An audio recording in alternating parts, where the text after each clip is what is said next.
Okay, I don't know. Whatever it is, it's not right on the teleprompter. I don't know what that is. I've never seen that. No, there it is. Okay, I don't know. Whatever it is, it's not right on the teleprompter. I don't know what that is. I've never seen that. No, there it is. We are going to do Sting, yeah. Okay, but...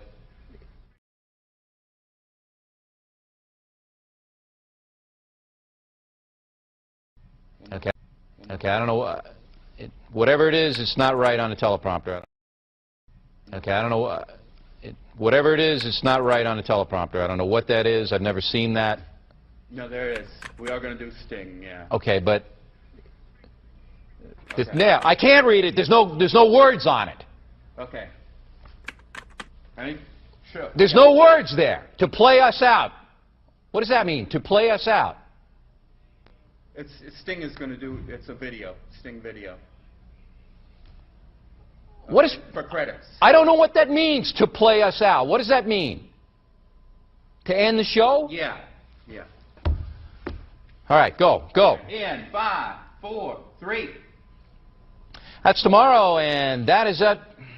Okay, in 5, 4, 3.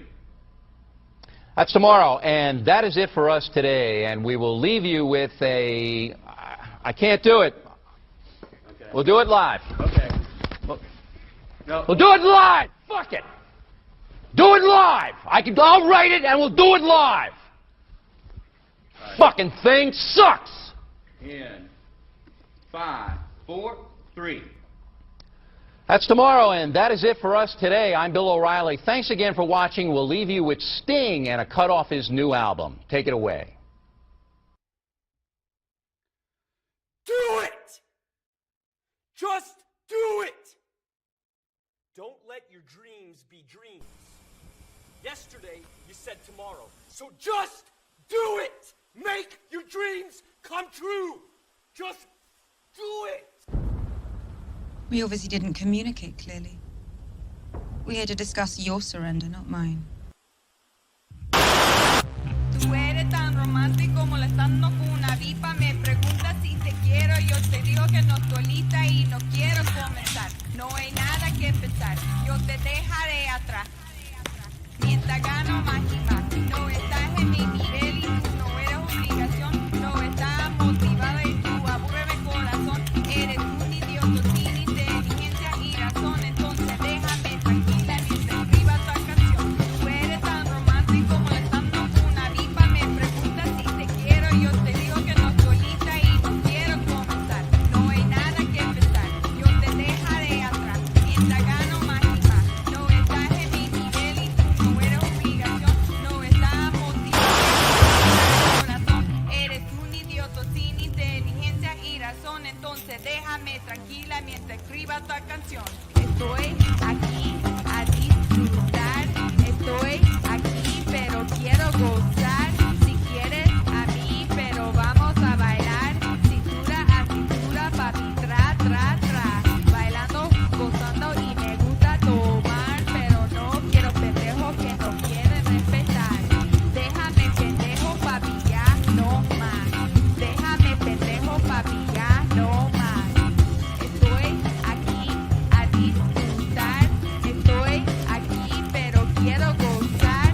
Si quieres a mí pero vamos a bailar. Cintura a cintura, papi, tra, tra, tra.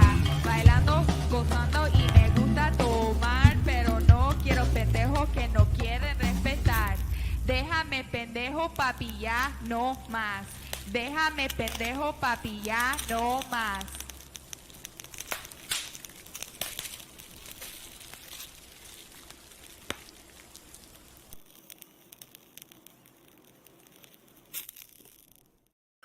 What is up, everybody? It is your boy Luis Martinez, aka Big Chief Burrito, live with you on a Thursday. Thursday. Mi We're Gente on- show live from the Burrito Lounge in Chula Vista, California, as well as Southern San Diego. What is up, Sofia Carrillo? Nothing much, Lou. Did you miss me? I haven't seen you in a long time. I mean, I saw you like an hour ago, and then I saw All you like 2 day. hours. I've seen you. Yeah. I've sent you various points during the day. I bought you lunch. Yeah, it's been great. Thank you. Thank you for that. Thank you for feeding me. It's great. Thank you. Hope everybody's How are you having a pleasant February. That's a fun Mhm. one to spell. February. A lot of people say February. What are your thoughts on that?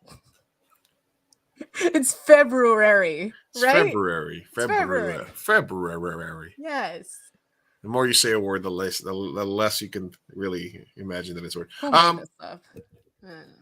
Relax, February, guys. We're prepping for a lot of things happening here at Mi Gente Show this month and next month. Sophia is starting her escapades on reality TV, Yeah. both as a contestant on a dating show and it's called As the Lesbo Turns, right? Or what's the name of it? That is exactly it. Coming out for love, Lou. Gosh. Come. But yes, it premieres this Saturday. So watch out for Yes. that. And Mi Gente Show is a proud official sponsor, media sponsor of the San Diego Latino Film Festival. It's kind of a big deal. We'll be providing coverage of the festivals, interviewing filmmakers, festival attendees, artists that are part of the art installations, and a lot of coverage here directly from here. We're also going to be partnered with Cinema Viva. They're going to be providing us with some equipment as well. Shout out Horacio and his people at Cinema Viva for helping us out. And we're going to be doing a lot of cool stuff for the festival. But tonight, we're going to be catching up on tabs. We haven't done a pod in a few days, so we're going to be catching up on some news and culture. What's happening in the world? Spy balloons, UFOs, Jesus. Uncle Biden. Another Russian diplomat fell out of a 16th-story window a couple of days ago. That's always dangerous. If you're a Russian person, you got to stay away from windows. A lot of stuff happening in the world. But to help us chat about it today, we did a cross promotion today. We crossed the streams, as I like to say. We guested on a local podcast called the South of A Podcast, which is a local podcast that focuses on San Diego culture and San Diego events and locations, but also talks about topical stuff. And we had been talking to them about having a crossover episode where we guested on their show, they guested on ours. We just did 45 minutes or an hour with them, and then 15 minutes later, we're back at it. Yeah. So now on our turf, Mr. Vega, thank you for joining us. Hey everyone, how you guys doing? I feel like I just saw you. You know, it's I think it's the most I've hustled over episodes. You know what I mean? And I like it. I thought I'd be tired, but I like it. Oh, just you wait. We can go. Listen, sometimes what's our longest? We've done like a 4-hour one. I've done a 4.5-hour pod before. It won't be that long, I promise. It won't be that. I was gonna say. I mean, I'll just gotta get some coffee, but I'm down. We did a meeting today, so we're not doing that again.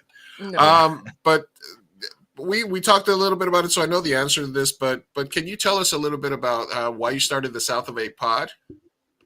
Yeah, of course. So South of the 8 kind of started as another one of my hobbies. I have this chronic illness known as curiosity. So I just kind of jump from hobby to hobby, and it's always kind of been like that.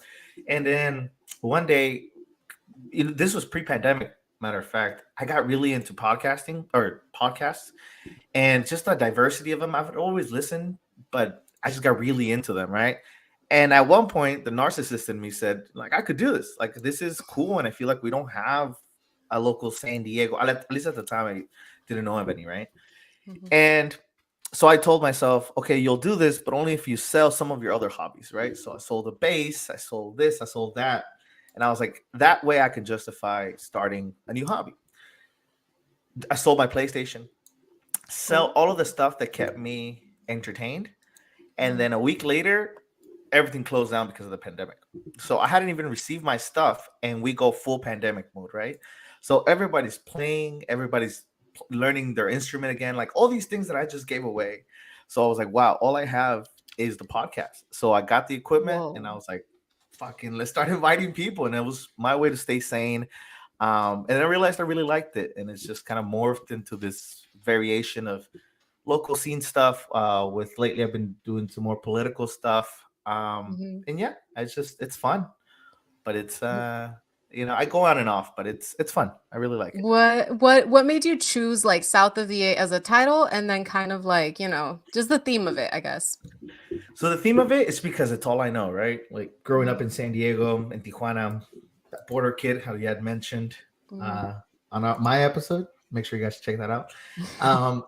Yeah, so that border life kid, it was just so unique because I'd meet people from other places or I have family and go visit them, and then realized at a very young age that like my perception was like tiny compared to what everything else was. So I really appreciated the things like carnes aburritos, right? But also some of the places in the world, and then also just crossing the border, that experience. So again, it all felt very special, and I knew other people shared it with me, and I just kind of wanted to talk about it. And for the name, funny enough, it's me taking it back because I worked as a EMT for a long time, driving ambulances and this Oh, stuff, wow. and then I started taking people up north, and then sometimes bringing people down south, right? And time again, I would hear, "No, I don't go south of the eight," like in a derogatory way, Mhm. And I remember thinking, like, "Huh, that's funny." When I was in school, in high school, that's what they would call us if we ever did sports and went up north. It's like, "Oh, those are the kids from south of the eight." At the time, it didn't seem bad, but when those ladies, white ladies, were saying that shit, I was like, "Oh, sorry." I try not to cuss. No, you're fine. We cuss Okay. up a storm. Awesome. So when I heard that stuff, right, I'm like, oh shit, it like clicked in me, and I was like, oh, that's fucked up. It was always derogatory, like it was always this otherism, right? And I tried not to get hung up on it. So then I was like, you know what? Where am I from? Yes, San Diego, but I'm from south of the eight, And I don't know if like ever since I named that, I guess I started hearing it more because I was like, oh, now I notice it. But I guess it is something people say, south of the eight. To me, it just felt very specific. It is. I never knew it could be used as derogatory from the north of the Eighters. Now I'm Yeah. angry, but Yeah, whatever. I didn't mean to trigger anything, but Yeah, I remember definitely hearing did. that time and time again, right? And I was like, Yeah. oh, what the fuck? Yeah, but it of is a course, term that course. they definitely use it, like what you said on your stream or on your pod, that anything north of the eight just seems like it's LA. It's a whole different world. It's just it looks different, fucking smells different. And again, for me, I never had anything to do with north of the eight. So the only time I saw it was right before passing the boobies, right? And then going to LA. The movies, yeah. Right. So to me, it was just like, oh, that's all one big block before I go to my family in LA. But then I realized, oh no, like Del Mar, fucking La Jolla, all that sort of stuff. You go to the fair once a year, and then what else is there to do there? Exactly. But like honestly, like I really did grow up just south because we got a beach, right? Like not the cleanest, but it's my beach. It's the one I would go to. So yeah, it's just a trip. It's a trip. How small it felt, but how big it really is. Yeah, definitely. It's a San Diego's definitely a little big town, right? Yeah. And it's got this funny thing where I will hear it on TV sometimes, or like on songs, right? And I'm like, oh shit, yeah, no, we're kind of fucking amazing. Like, we're known. You hear it in movies, like, oh, I just vacation in San Diego. And growing up, you're like, vacation here, man? No, you go somewhere else, Yeah. Because it's sort of in the shadow of LA as far as like popularity. But no, we're right fucking here, and we're killing it, man. San Diego's awesome. What has been your favorite guest or topic on your show so far? That's rough. Aside from us, of course. Of course. You know what? I think guess it's hard because thinking back, I'm like, oh man, I really like that person, but am I basing that off how much I like him, or you know what I mean? Yeah. But the topic, definitely when I get to know someone, like when I really, because yes, it's San Diego based and stuff like that. I'm here to talk about your business, your podcast, your this, your that. But then when people are just like, yeah, like I grew up here, this is what I did, like that's really cool to me, And I don't know if like the people that listen like that sort of stuff, but I really like it because I get to know someone, and then it becomes more than just someone I DM'd for an interview. It becomes something like, oh wow, that's cool. Like I got to know you. But guest wise, the co-directors of Border. Sorry, I'm blanking on the name right now. Border Kindness.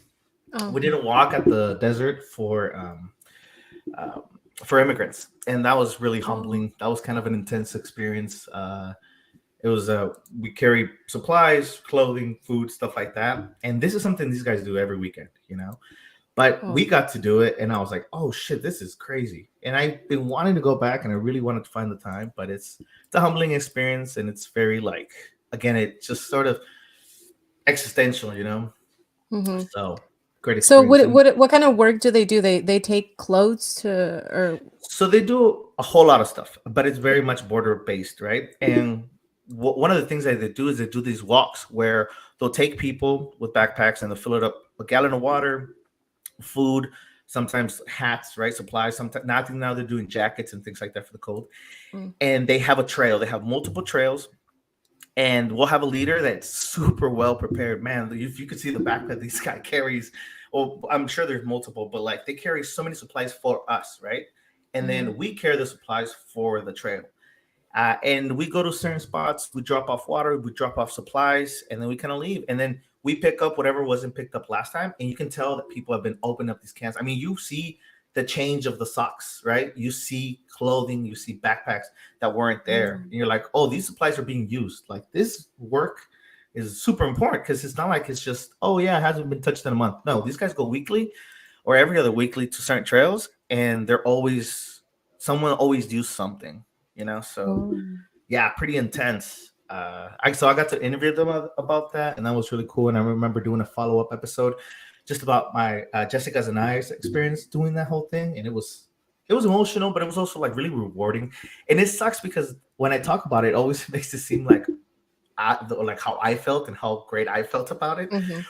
But it is great work, you know. Like if not for anything, do charity because it feels good, you know. I guess. Yeah. That's one way to say it. But yeah, cool experience for sure. Absolutely. I mean, anytime that, yeah, you got to do the charity because if you didn't get anything out of it, right? You get that dope serotonin. You feel good about yourself. It's okay, you know. As long as you're not, you know, as long as you're not the person that's getting the 50 Happy Meals and then giving them out and then taking selfies with all the homeless people. That's yeah. And I don't know how meta you want to get about that whole thing, but like that's super popular right now, right? Because of stuff with Mr. Beast. I don't know if you guys follow that sort of stuff. Yeah, with the So- eye surgery especially. Yeah. So I mean, I know how I feel about it, but man, I just Do tell, David. yeah, okay. Well, I think that in a perfect world, right? He wouldn't need to post it to be encouraged to help people, right? In a perfect world. But it's not a perfect world. And if him posting it is gonna let 1,000 people see, then who the fuck cares? You know what I mean? Like think of being one of the family members of them, and you hear people, and you're so happy, right? Because it's family, or you yourself get your eyesight fixed, and people are like, "Well, it's fucked up that he did that to you." It's like, dude, he just fixed my sight. You know, Yeah. I feel like people don't take that into consideration. And again, was he making them dance for it? Not really. He was just they're just kind of being recorded. But again, in a perfect world, we wouldn't need that. But we don't live in a perfect world, and I think they appreciate it. I think. It's Yeah, really no, I agree. I think I found the same boat where like is it a little sad that like you know you have to make a video and make money to give back and stuff like that, of course, but who's really at fault here? It's more so society and the fact that we live in a society where people can't get a 10-minute freaking surgery Yeah. that's not even that expensive. It's just we don't have the healthcare means and stuff like that, and that's due to capitalism, but I'll rant about that later in the pod. Yeah. Well, I mean, I sort of think the view that it's kind of like it's like a late stage capitalism, right? Because we are, Yes. you know, you always see these GoFundMe, and then they try to spin it as a positive article where they'll be like, family whose 5-year-old boy didn't qualify for a electric wheelchair raises $19,000 on Kickstarters, and they're able to build him a custom chair. Yeah. And it's like, why do we fucking have to? Why are we trying to validate the fact that instead of just giving us fucking healthcare, we have to go beg our friends and neighbors and go viral to do Mhm. something like that. So the opposite side is, yeah, Mr. Beast isn't harming anybody by giving the 100, but it does spotlight, number one, charity, number two, that we shouldn't need to have that. But since we are in the late stage capitalism, then we can't rely on the state to help us out, but we have to rely on the benevolence of billionaires. I know. I Yeah, say you know what? Medicare for all, you guys. Come on. Yeah, that's an interesting topic because right, you want to be like, oh, like without them, right?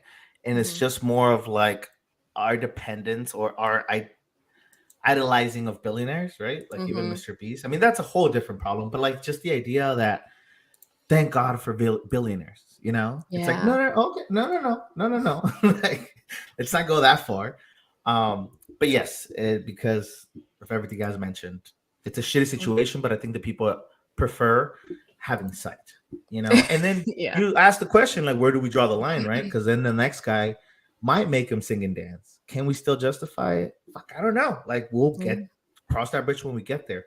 But I think people are upset about the wrong thing. Like, we should be upset about the fact that it wasn't available. You Yeah, know? yeah. The anger is justified. It's just misdirected towards Mr. Beast, where And it it's should be towards supposed to be society. misdirected. You know, you think people that are in charge of the medicine want the heat? No, like with the whole, like I know that pharmaceuticals have been and it's always been a problem, right? And when people start getting arrested and stuff like that for price gouging, it's like great, a win, quote unquote, but the price still sucks. Like we haven't done anything, you Mhm. know. Like these people aren't like the people complaining about Mr. Beast aren't starting a foundation to help the blind. They're Exactly. just shitposting because they don't agree with something. Yeah, pretty much. So I mean, we're getting a little bit Yeah. political, which brings me to or do you have another? I know it's within the South of the Eight podcast, but the The Working Class stratosphere. Stooges. Yeah. Yes. So what is the Working Class Stooges? So funny enough, I think we had just mentioned I'm suck at like inviting people over to the podcast. But I happen to have this really favorite library or bookstore of mine that is in the art hub. It's Ray's Rarities, and I used to go pretty often, just grab a book. They were cheap, $4, $8, right? And I am obsessed with getting books, so it was kind of like a fix for me, right? So I would go buy a couple books, and then after a couple times, I was like, "Yo, this bookstore is awesome. Like, who owns it, right?" So I was talking to the guy at the counter. He's like, "Oh, it's mine. I'm like, my cousins and I, you know." And we kind of start chit chatting about the books I had. And my very radical comrade Joey, he he's like, "Oh man, like it's great to be able to talk about this, like politics and stuff, you know, Yeah. with someone." And I was like, "Yeah, man, it was great." And then I finally got the courage. I was like, "You should be on the podcast. Like, I have a podcast. You Like, come did through." it. I did it. It took forever, but I was like, "I do it." And my girlfriend was so proud of me. She's like, "Oh my god, you asked about it." I was like, "I know. I can't fucking believe it." So I finally so I asked him. He had me on. I had him on because it was on his bookstore. And I remember getting there. He's like, "Do you do video?" And I was like, "I really want to start." So like a lot of things started with the interview with him. And then we recorded it and it got super political right away. So then eventually I was like, "Yo, man, I'd love to keep talking about this, if not for just us, you know what I mean?" We are a little more left than most people, but I think most people are where we are. They just don't have the words for it, right? Yeah. I Yeah. agree with that. I mean, So yeah. go ahead. No, you go ahead. No, so then it became a regular. I don't know what to call it because I don't know that it's its own podcast. It's a segment. I like to say. So Working Class Stooges is a pretty recurring segment that we've had, and it's a lot of fun. It's a lot of fun to write. Oh, not write. Sorry, to record. And then lately we've been joining some book clubs, so we're really gearing up for this whole thing. So it's fun. But again, we're What? just working class. We're not academics or anything like that. We're just talking from our perspective as the working class. He's a farmer. I'm a construction worker. So I'm union. So like we have our fingers in a lot of this like red that we have in San Diego, but we refuse to accept. Oh, I love And it. that's kind of the stuff we bullshit about. So I love it. Out of curiosity, what are some of the books that got you guys I guess started? Das Kapital, some excerpts from Hegel and Marx and Lenin. And then what other? So just like super political, Yeah. 1800 bucks. That he's like, oh wait, you're Lenin? He's like, you read Lenin? And I was like, well, and yeah, like I'm trying to. And we kind of just started bullshitting off of that. But I remember I bought a book. He's like, because that's how the conversation started. He's like, like I really didn't want to sell that book. He's like, but he's like, the reason I opened up this bookstore was to get rid of stuff, Uh-huh. So I was like, oh, that's cool. And then we kind of started bullshitting off of that. Where is this bookstore? Yeah, I wanna The know. R, it's in the R Hub. It's so in front of Por Vida, there's a little art nook that has a lot of studios. They'll have like stores and they'll have like individual art studios. And if you walk in there all the way to the back, Reyes Rarities, he's open Monday through Friday, Saturday, I believe. It's always there. But it's a good time. And the cool thing is, like, we do talk a lot about political stuff and leftist stuff, but he does have all sorts of books. He's a huge sci-fi nerd. He's been trying to get me to read some sci-fi. So if you're into sci-fi, he has a lot of that. You'll have just regular like old type of books, and these books are like $2, $4. Oh, wow. It's for the love of it. And if you go there, he'll also have a lot of like books where you can he'll have a QR code of free copies of PDFs. So if you go in there and want to rack up on some like books, he'll just have free copies. If they're public domain. I mean, he's not harming anyone. We're not doing piracy or anything. It's just public domain stuff. Instead of you buying the book, you can just kind of go in there and start scanning codes, and you have a library. So that's pretty cool so too. nice. I love that. Yeah. So Oh my gosh. shout out Joey Reyes from Reyes Rarities. Reyes. I love it. I'm looking it up right now. We're gonna have to check that out. Hey, what's up? No, it's a everybody? good time. You guys haven't been to that little art hub. There's a lot of stuff there.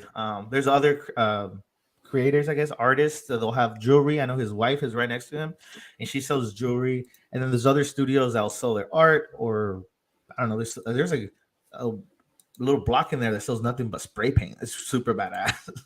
It's cool. Is this in like Logan, or is it? Yeah, it's in Logan. Yeah. So I want to think of. Do you know the Logan Park Inn? It's a bar that's right there in Logan, kind of next to Border X. It's like a little dive bar. It's right next to that. Yeah, it's I think so. Called, the Art Hub. Yeah. The funny thing about Logan is that there's so many like side things. There's one right next to Por Vida as well, next to the record store, where you go to the back and it's a shop. I don't know. I always find something when I go there. It's a fun time. All right. Some good recommendations. All right, guys, we are live talking with David Vega from the South of 8 podcast. Thanks, Melody, for stopping by. Melody says, my art studio is a few doors down from Art Hub. Saludos. Oh, awesome. Hey, nice. And a lot of cool artists down in Bar Logan and all of San Diego, really. But I just love when it like finds itself. You know what I mean? Just artists, art people doing art shit kind of stuff. Art people doing art things. Yeah, man. It's awesome. So anybody, you can check out David. You can look for the South of 8 podcast, wherever you get your podcast. There's also, I don't know if, were you aware that there was a San Diego movie called South of 8 a couple of years ago? Yeah, it's funny. I figured it out because I put in South of the 8 on YouTube. On the YouTube. God, it sounds old. On YouTube. And it came up and I was like, I have to watch this. I couldn't help it. I watched I skimmed through it like 2 times, but I watched a lot of it. It's interesting, man. It's yeah, they made it around the same time that we made our feature a few years ago, called Blacklisted, and it's some of our friends, some people that we know, and some colleagues and some local filmmakers made it. So I just thought it was the first thing I thought of. I was like, South of 8 wants to talk to us, and I was like, South of 8, like the movie? I was like, no, the podcast. I was like, okay, that makes more sense. Yeah, that's cool. It's funny because I also happened to me on Instagram where I put in South of the 8, right, looking for the @ or whatever. Yeah. And there is a photographer that had a page. You can tell it was because they haven't posted it since like 2016 or something. And I'm like, man, I really want that. And I've DM'd them a bunch of times, but yeah, I mean, it's one of those accounts I'm sure someone just still has the password, but just completely forgot about. And it's a bummer, but yes, that's how I found about the indie movie. Pretty interesting. Oh, so you wanted the name? Yeah, because my @ is like SOT8 podcast. Oh yeah. So it's weird, right? And like it's just I didn't know what else to put, and I have put South of the 8, but I can't put a number. I don't know. It's just South of the 8 _ pod. Yeah, maybe that's what I I don't should do. know. But then that's a word. I mean, I don't know that would fit anywhere. So Yeah, it's well, just Yeah. it's just such a pain. But it's one of that's those also things that I'm part of. really not good at. So It's okay. That's what one of the reasons why I added show as well, because Mi Gente was already taken on everything. no way. Well, yeah, it's already its Yeah, own thing. I mean, Mi Gente is such a yeah, common mi saying, gente, yeah, yeah. So Yeah, I like Mi Gente guess yeah, mi show. gente would be too broad, right? It's broad and yeah, and we're a Yeah, show, that's so we're like Mi interesting. But Gente show, show. no, but show does sound good. Mi gente Yeah. show. We got lucky Really? because we got it on everything. Last week I got way. it on YouTube, and I was like, Nice. it's for sure not going to be available, and it was. I was like, Wow. yes, That is, cool. yeah, you guys are lucky because mi gente, you'd think, I mean, it's a You would very think, good yeah. name, but it's because it's a very good name. Like, why Yeah. wasn't it taken? You know? Exactly. I know there That's are cool. some subsets like other podcasts that are like Mi Gente Talks, Mi Gente Blank, but Yeah. Margarita, hey, what's up, Margarita? She Margarita. said, "Do you have the South of 8 license plate?" I think I saw that recently. I Oh, haven't that's seen it. interesting. No, I do Do you? not. The Um, commitment. But it's fun. Yeah, right. That it's funny to think that someone does. That's a commitment right there. But Do yeah, we like appropriate? Do you think we appropriated South of the Eight as like a saying, like since white people do be using it in a very offensive tone? But I think it's like I don't think it's like a slur. You know what I mean? I think it was Yeah. just like I don't happen to go south of the. You know what I mean? Like it's literally Yeah. like A saying, like a local saying, I guess. yeah, I guess a local saying, but even just like literally what it means, right? I just don't go south of the 8. Like a I will direction, say- just like a direction or something. I have said I don't go north of the 8, so I don't know if that makes me I've said that a lot. racist. And you know what's funny? I've It's had bizarre. people tell me like, City Heights. Is it City Heights? There is some little towns that are a little bit north of the 8 that are like, Yeah. oh, we're not that bad, Your University Heights, I think is what it is. But I'm like, no, but you're at heart and you know exactly what we're talking about. You know what I mean? Yeah. So it's like it's not that. Listen, I don't go to Santee, so I understand. Yeah, I don't go to Ooh, Planty. Planty. Yeah. I stay the fuck away from where I'm not wanted. All right? That's Yeah. definitely a place I knew about growing up, and it was not. Mhm.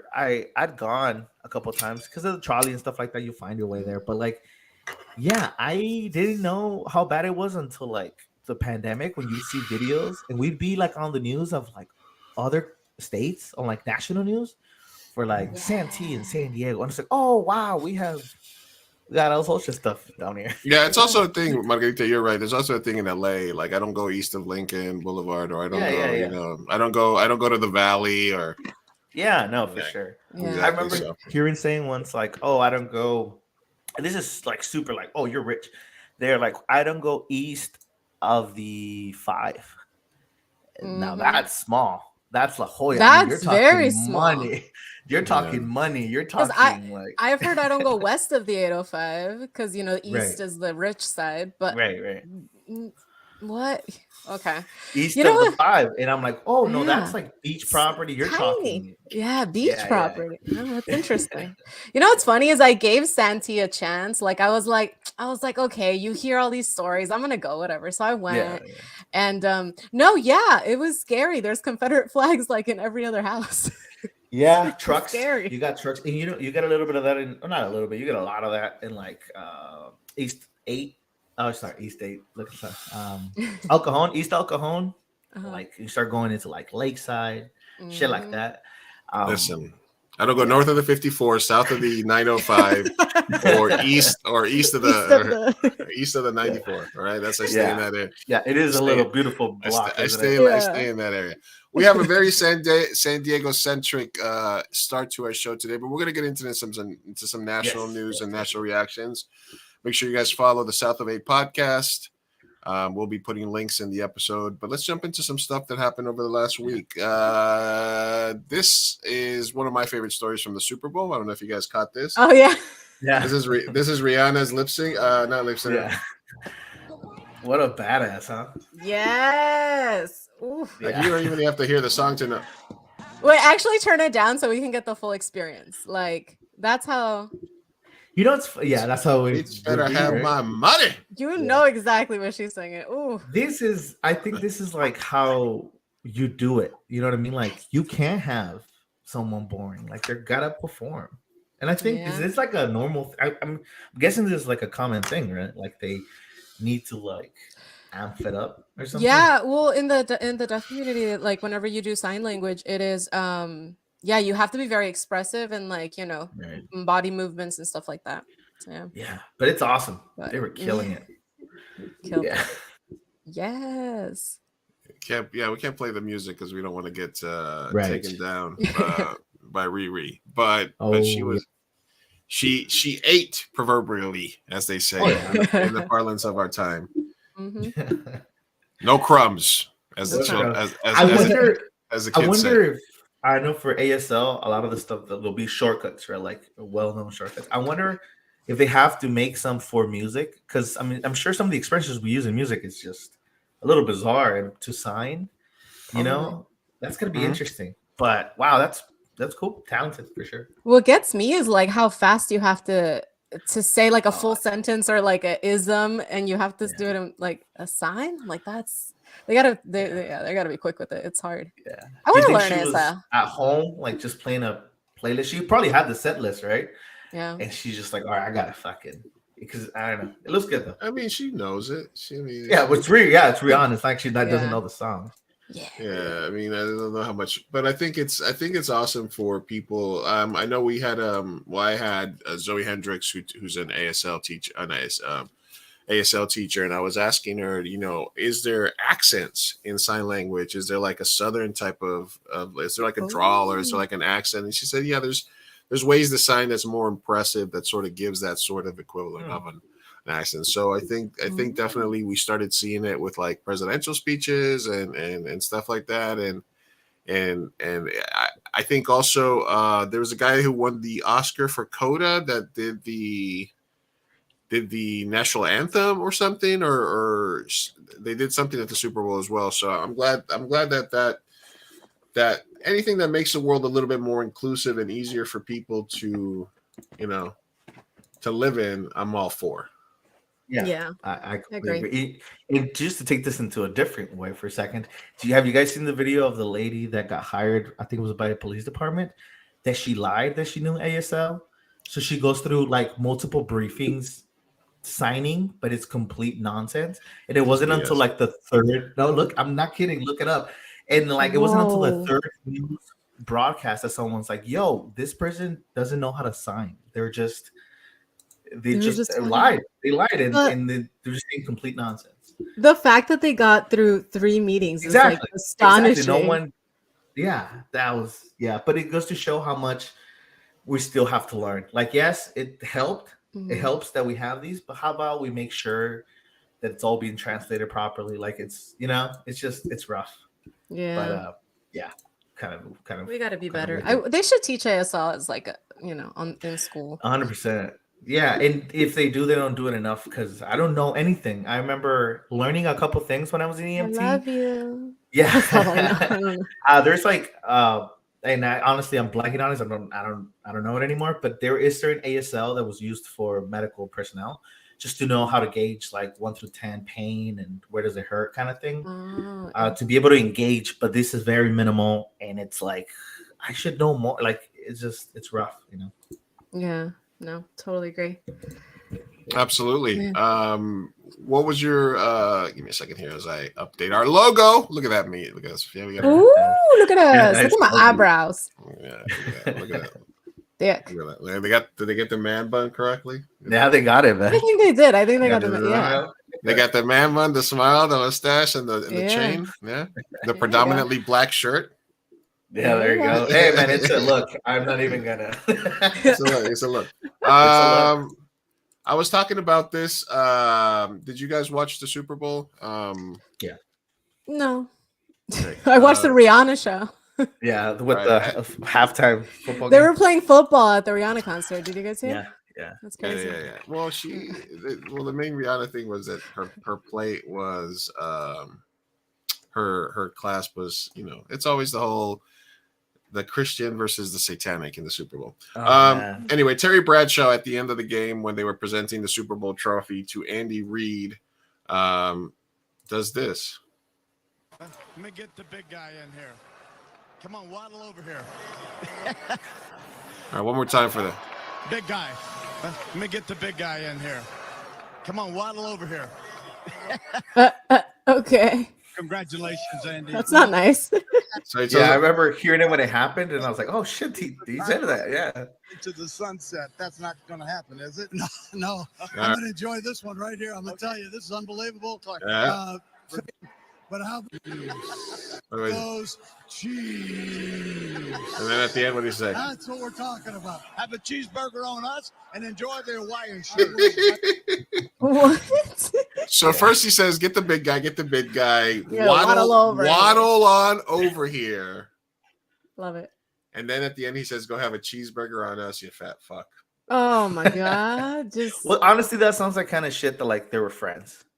It yeah, just that's what happened I to was gonna slip say. out Are they homies or national no? TV, but like that sounds like the kind of shit you say to a person you either really don't like or someone you do like, right? It's like that weird thing. I understand, but all right, I'm just saying, like, there was the old Seinfeld thing. You guys ever watch the episode of Seinfeld where the dentist converts to Judaism, and Jerry's concerned that he converted to Judaism so that he can make the Jewish jokes? Bryan So- Cranston. Right. Yeah, Yeah, Bryan yeah, Cranston, right? Bryan So Cranston throwback, Terry yeah. Bradshaw recently put on a little weight. So I Right. think now he feels that he can make the fat jokes. Yes. And I'm here Yeah. to tell you, Terry Bradshaw, you cannot. I'm gonna go ahead and tell you that I'm gonna have to tell you to shut the fuck up. Oh my God. You gotta, No, it is true, but it's because I was thinking about that when he said it. I was like, oh, he's like what He's is a it in big Spanish? boy. El burro hablando orejas. Uh-huh. It's like yeah. like what's going on? And not to mention that like one Listen, joke, whatever you waddled, he's like, oh fuck, it slipped. But then Yeah. to say that at the end, it's like, Okay, come on, I man. Just know. fucking- Waddle is so cold though, man. Do you- Waddle I is wonder like if they have beef. They fat probably have fucking- beef, you guys. penguin looking motherfucker. You Ente fat pa acá, fuck. gordo. You can't walk like a normal fucking human. I mean, once you Yeah, get your yeah. fat ass over here, that's Yo, what I you hear. You just let If a somebody team tells to the me, Lou, fucking why don't Super you Bowl, look? If somebody's fucking- yeah. look. What I always say about fat shaming is that I enjoy a little bit of it. If you're gonna be funny about it, like if we're sitting at dinner and then you all of a sudden you say, Lou, yes, I am gonna finish this, then I'll Yeah. chuckle because you made it funny. But if you're just like, oh, look at you, you're fat, then it's just that's when it becomes cool. But I'm just saying, if somebody tells me waddle on over here, oh my god, I would be fucking seeing red. I don't care if it's a Yeah.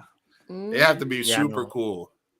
No, but like, okay, Yeah. again, take all of that shit off. Like national TV, man, fucking National TV. Como And it's his Compórtate, moment man. too. He just won. Like, you yeah. just... Why are you moment. popping bubbles? That Calladito shit te sounds ves like a más hater. bonito. Yeah, That shit sounds like someone that hasn't done much, so they gotta demean And you then somehow. exactly. The You know what I stinger mean? at the end, the stinger, go have a fucking cheeseburger on Cheeseburger, us. yeah. Oh my god! All right, man. Obviously, the man Somebody's loves jealous. cheeseburgers. They hate I'll us be because like- they ain't us. I would have been like, Exactly. listen, number one, fuck you, and number two, that's a great idea. Yeah, Go I will get have a cheeseburger. cheeseburger. It's I not because you will, told me. but not because you told me. It's because cheeseburgers are delicious, and I just saw the menu. Yes. Cardi B has a new burger I at keep seeing McDonald's. that commercial. Oh my god! Yeah, it's a Have you guys ever Valentine's. had any of those meals? I know, what is it? BTS had one. J Balvin had one. The only one that I've actually fallen for, but I didn't really like that much, was the Popeyes. Fuck, Popeyes. What's the artist's name? Se me fue.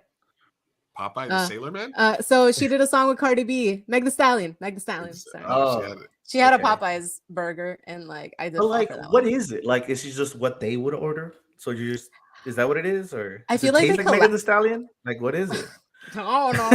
I mean, I want to know what it is. Like, Look, I got the. what am I No, it's- buying here? What no, am I they made a paying for? sauce. They made a sauce, and then I didn't like the sauce. Listen, I don't know about celebrity stuff because like celebrity tequila is so played out, right? I then you have, like, know. Like now celebrity meals. But the other day Kardashians I was at the 7-Eleven and LeBron has like a Ruffles or whatever. It's like the cheese one, the adobado one, and then some other one all mixed together. What? And it doesn't taste like anything. Like it tastes like just one of the chips. It's supposed to be three flavors mixed, right? And it tastes like whatever.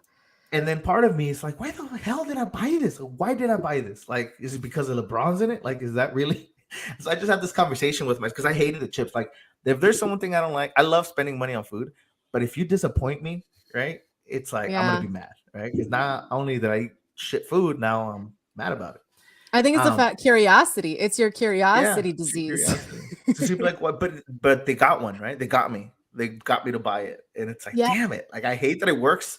I hate that it works, even though you know, right, that you Mhm. shouldn't. You're Yeah. still fucking. I hate when buying it works and it's horrible, and you're just like, I can't believe I fell Yeah, for I this feel you. bullshit. You know what's Yeah, funny? yeah. I went to this bonfire party thing a while ago, and it's a Orgy. potluck. So you bring your own stuff.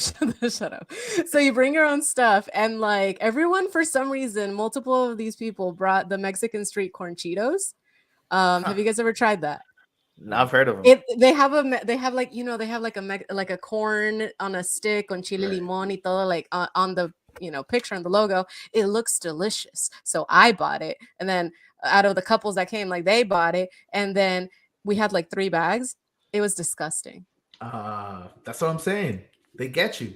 It was Because so of course nasty. it's not gonna taste like it, you know. We all yeah, it But didn't. No, it's but trash. but you want to try it. Yeah, don't Yeah. try it. Just if you see that, don't try Tip it. of the day, don't try it. We all Right. agreed it was trash. There's a lot of stuff like that, and like for me, like growing down south, even more south, the chips over there, it's a whole different game. I mean, the stuff they got over there, beyond flavor wise and stuff like that, It's it's beyond cultural. better than here, right? But it's Mhm. also Yeah. like the US is trying, but the shit's already so superficial that like I think we're just tasting like fake, and then they add another fake to it and it just tastes Yeah. weird. But yeah. Did That's weird. I've said this before, but when I realized how prevalent Prevalent, uh, yeah. prevalent the Mexican culture was in San Diego was when I realized that all the movie theaters had jalapenos in them. Oh And- yeah. And I was like, do you Yeah. realize how many Mexicans you have to have for them to be like, because Okay, there's no well. other movie theater in the world outside of Southern California Really? or Mexico Don't tell me that. where Don't tell me where that. jalapenos are specifically on as an added comment. Every other movie theater, you got your hot dog, you got your butter, Whoa. your popcorn, maybe you get some fancy stuff and some chocolates, but no, you guys don't understand.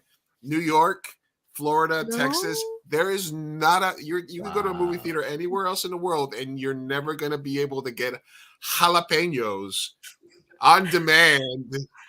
And it's Even- like open bar. I mean, It's you're an What? open talking bar. like a- There's open bar jalapeno situation in San Diego We theaters. Like We also you have don't packets of realize- tapatio. packets of stuff, but that does not go down Yeah. any other. Great on There's your hot no dog. other culture that has affected the What? movie industry like that where it changes Wow. movie theaters. That's kind I'm of sad. awesome. You're blowing my mind. Yeah. I'm That's serious. kind Like of awesome I've been to because- movie theaters in like 10 different countries. Never have I had jalapenos except in San Diego. I've only been to movie theaters here and in TJ. So And So you've the always had that. Also the jalapenos. popcorn game in TJ is out of this world. undefeated. Oh I my. mean, you're talking about like sweet, savory, all mixed together. Like it's just Mhm. it's a dream. It's No, so not to good. mention that you can order a crepe. They have crepe carts in the hallways where you can get a crepe on demand to go watch your movie. And then they have this thing called the VIP, which apparently someone told me there's one in San Marcos as well. Have you What? seen it? Yeah, there's one in San Marcos. But it's not Cinépolis. Cinépolis. It is. It's Cinépolis is? VIP. But anyway, the one in TJ, you have a menu and you can tell them at what time you want the food you want to order. And I'm talking Yeah. sushi, beer, a burger, and you Yeah. put the times. And then when the waiter comes, or there's a button for the waiter, and you can keep asking for stuff. It's super Yeah. bougie. Yeah, But and that's the one it's- with the recliner seats and like, Yes. oh, it's so good. It's so good. Yeah. Now I guess Chula Mall has like a reclining seat, but like Yeah, before that's that, probably the closest. That's the one that I go to. $5 Tuesdays with the recliner chair. man, Oh, it's yeah. $5 that's the thing. Tuesdays. I just found out about that, and honestly, it's awesome because they are a little pricey, but they're Mhm. worth it, man. Like right there. Yeah, It's a good especially spot. you get the recline, get back, you can Mhm. get a drink at your table. So that's good. The movie experience has Not been to- stepped up. Not to add too much on the tabs here, because I know this is your guys' thing, but what is your Well- guys' thoughts on price? The seating difference in prices. Yeah, seating Mhm. prices, changing the seating prices. Did you hear Like about that, Lou? Yes. I know you guys are into movies and stuff like that. And from an art perspective, you think it's good because it'll get more people in, or is it just the preamble for them to be able to push up Listen, the prices in like 5 years? I think it's the preamble for them boosting the prices. I think that it's good in theory, but in practice, it's not going to work out. Because listen, I'm broke. Let's say I want to go watch a movie and all the seats that I want to get are taken. I'm just not going to watch it that day. I'm going to reschedule. I'm not going to sit in the front. That's not going to get my ass in a seat. Or I'm going to find a way to not buy the ticket or I don't know. I'm gonna find a way to cheat the system. Is what I'm gonna do. Okay, but I am not gonna sit in the front row seats just because I can't afford a better seat, and I'm not gonna save up my pennies to spend it later on. I don't know. I just feel like it's a little shamey on the people that can't afford it. It's a little segregation-y. I'm getting segregation. I understand where they're coming from because some seats are worth better. It sucks if you pay the Oh, same price and then you have to sit in the 100%. front. So that sucks. So I get it, but it also just feels like it's leading up to them just upping the price fully, like, as opposed to because they can up it from, whatever they want. It's capitalism. They could just up And it they to and they whatever they want. will. Like And they it's will. almost yeah. That's where kind of where I'm at too. Yeah. Oh. I don't know. I'm still at David thinking he can bring up a tab during my segment. That's Oh, another. hey, I asked. That's I that's asked. a Get that's your Listen, get your Louis. that's a, ego in check. that's an Louis. I asked for unauthorized consent. tab. So I'm going to go ahead and I'm just kidding. Yeah. I I was think gonna it's say I asked for consent, so I think we're good. Mhm. I I think was somebody had recording. had tweeted something that was kind of like the perfect, which was there's like the Democrat. There's nothing more democratic than showing up early or being able to be on time so that you can get the best seats in the theater. It's like Yeah. it is what it is. Assigned seating is one thing because you can really pick, you know. But like you said, I've the only time I've had to sit in the front, I've sat in the front. I sat in the front of a theater to watch Mars Attacks because it was the first weekend out and we wanted to see it and that was all that's left. Or sometimes you have to, Yeah. sit on the side and stuff like that. It just happens. But so I think that's more if you're lazy or if you have to see it or if you don't plan ahead, which Yeah. sometimes we are. So if you're telling me I still want to watch this movie today, all right, all that's left is the front row and that's $5 cheaper. Fuck it, I'll take it. So Like I don't in think theory, it's a huge big of a for the next deal. 5 years. Yeah. I was gonna say in theory, and for the next 5 years, I'm sure it will be that way. But I Yeah. mean, I'm thinking kind of like Airbnb or Uber, right? Mhm. At their heyday, like at the beginning, they were a shining star, right? Mhm. Maybe not for the workers ever, but like for the people that were like, as someone that used Uber, holy shit, way cheaper than everything else, right? Yeah. Airbnbs way cheaper than hotels. Now Mhm. they got me doing chores and shit. So I'm just saying that we know it's gonna get worse. So it is a little scary, but Yeah. and then let's be honest, the moment the movie starts, everybody's gonna shuffle to the good seats. Like who the hell are they Yeah, kidding? exactly. If I can pay for the cheap seat and then if it's not filled up, I'm gonna sit on the nice seats. That's what I'm gonna start doing. Just like So, yeah, pay the cheap ones, especially because I'm sure you can tell which seats are taken. So if you already mhm. know that it's mostly empty and it's 30 minutes till the movie starts, hell, I'll buy the cheap ones and just so I can, go up. So Yeah. But what there's if they always that. start making that unavailable? So let's say you get to the booth and then they're like, which Yeah, seat do you want? And then they they see that seat most you. of them are empty and they force you. Like, Yeah, no, sorry, we blocked off the cheap ones. but they can't. Like it's They can they do can't whatever enforce they that. want. They can Yeah, enforce and the worst anything. part is like who is gonna have to deal with that? Like regular Joes, right? And it's like Yeah. fuck, I hate my job. I know. So it really does suck for a lot of reasons, but whatever. And like I think like it's kind of interesting, given how much the movie theater like needs us right now, like to That's what survive. yeah. So it's like, wow, you That- gotta pull this shit now. Like That's I what I don't was know, gonna say. I'm like, it's not as if you guys are. I mean, you guys are already doing so badly. Like, why put you're not any more thriving, rules and yeah. restrictions? You're making me not want to support you. And I Yeah, love cinema. yeah. It's hard. It's hard, especially for like indie films and stuff like that. It's really Mhm. hard to watch another Marvel, like or like all the seats. I mean, I know hate does that. It's whatever, everybody likes different things. I'm just saying like a little more diversity would be nice, Yeah. just but I guess it's whatever sells, right? Yeah, So I agree. whatever. Yeah, Mhm. no, it definitely feels that you might be right. It might be leading to something else, but I don't listen. It's capitalism, so they can do whatever the fuck they want. We can stay home if we want. Yeah, yeah. Most of the things. So, but AMC has a $5 Tuesdays. Most theaters do. If you join like their AMC Stubs program, you can get like $5 tickets on Tuesday nights or Tuesdays all days. Marguerite. That's what I Also, do when I need a gay. yeah, before 4 o'clock, I think most theaters will have some kind of discount. Yeah, I think the Regal old also has like $5 movies. All right, Yeah. moving right along here. Never Let's crash another. Get to a couple of right. This is talking about top Putin war official plunges 160 feet to her death from high-rise building. High-ranking Russian defense official in war against Ukraine was found dead Wednesday after falling from a high-rise window. She was 58. Discovered. Apparently, she called her husband right before, but there's a lot of people that worked for Putin or that were KGB or that were like non happy people that oppose Putin, and usually it's either the poison tea and the nuclear disease, or they have a tendency to fall out of windows. So They're so clumsy. Silly. Yeah, so I was just if you have a job, if you just government, just fuck windows. Stay away from windows, Yeah. just in case. Yeah. This is Or giving me drinking Jeffrey or Epstein. eating. Yeah. Yeah. They suicided Uh, themselves. They suicided themselves. Yeah, how convenient. How All right, so, convenient. Sophia, would you wear these shoes? What the fuck? I keep seeing those the Yes. Astro Boy shoes. Big red boots turn trend chasers into $350 cartoons. Can't take them off. So this is the new It shoe. Okay. And they're $350. They look comfy.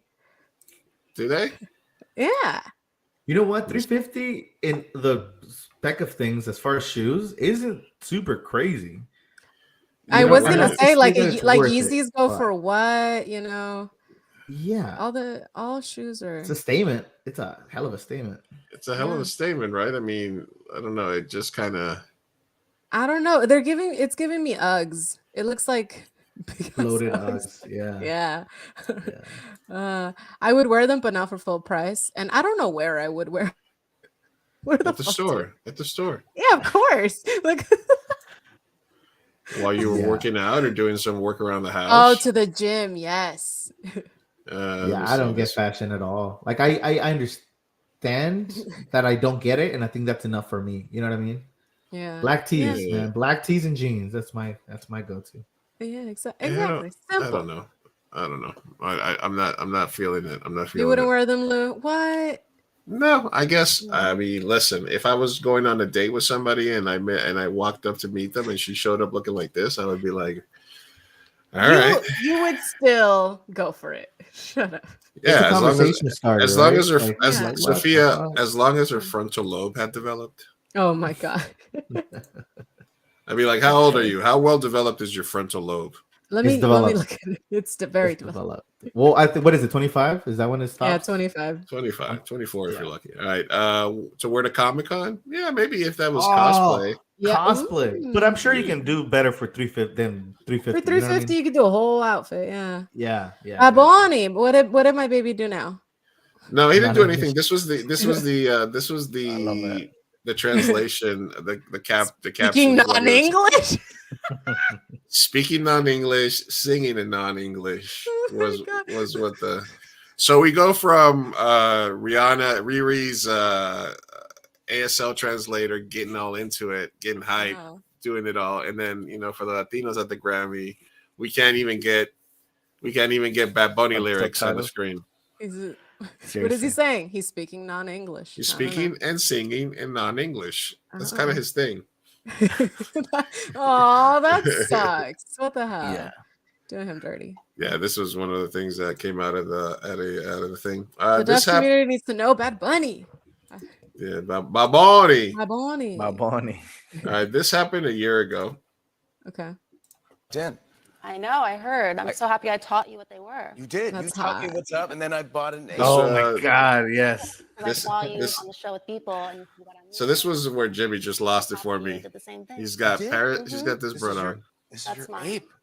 So apparently, they took a picture of a non-fungible token and they printed it out, which is hilarious in of itself. Yeah. Mhm. So yeah, And then they're sitting there shilling this bullshit, having the whole conversation in the late night about how she decided to buy her ape and match her personality, blah blah blah. I'm not going to play too Version of much. it where he takes the hat off and belongs. Oh yeah, my God! There's one where he takes the hat off Oh my on god. this digital piece of shit art, and then Jimmy's like, "Oh, I bought one too."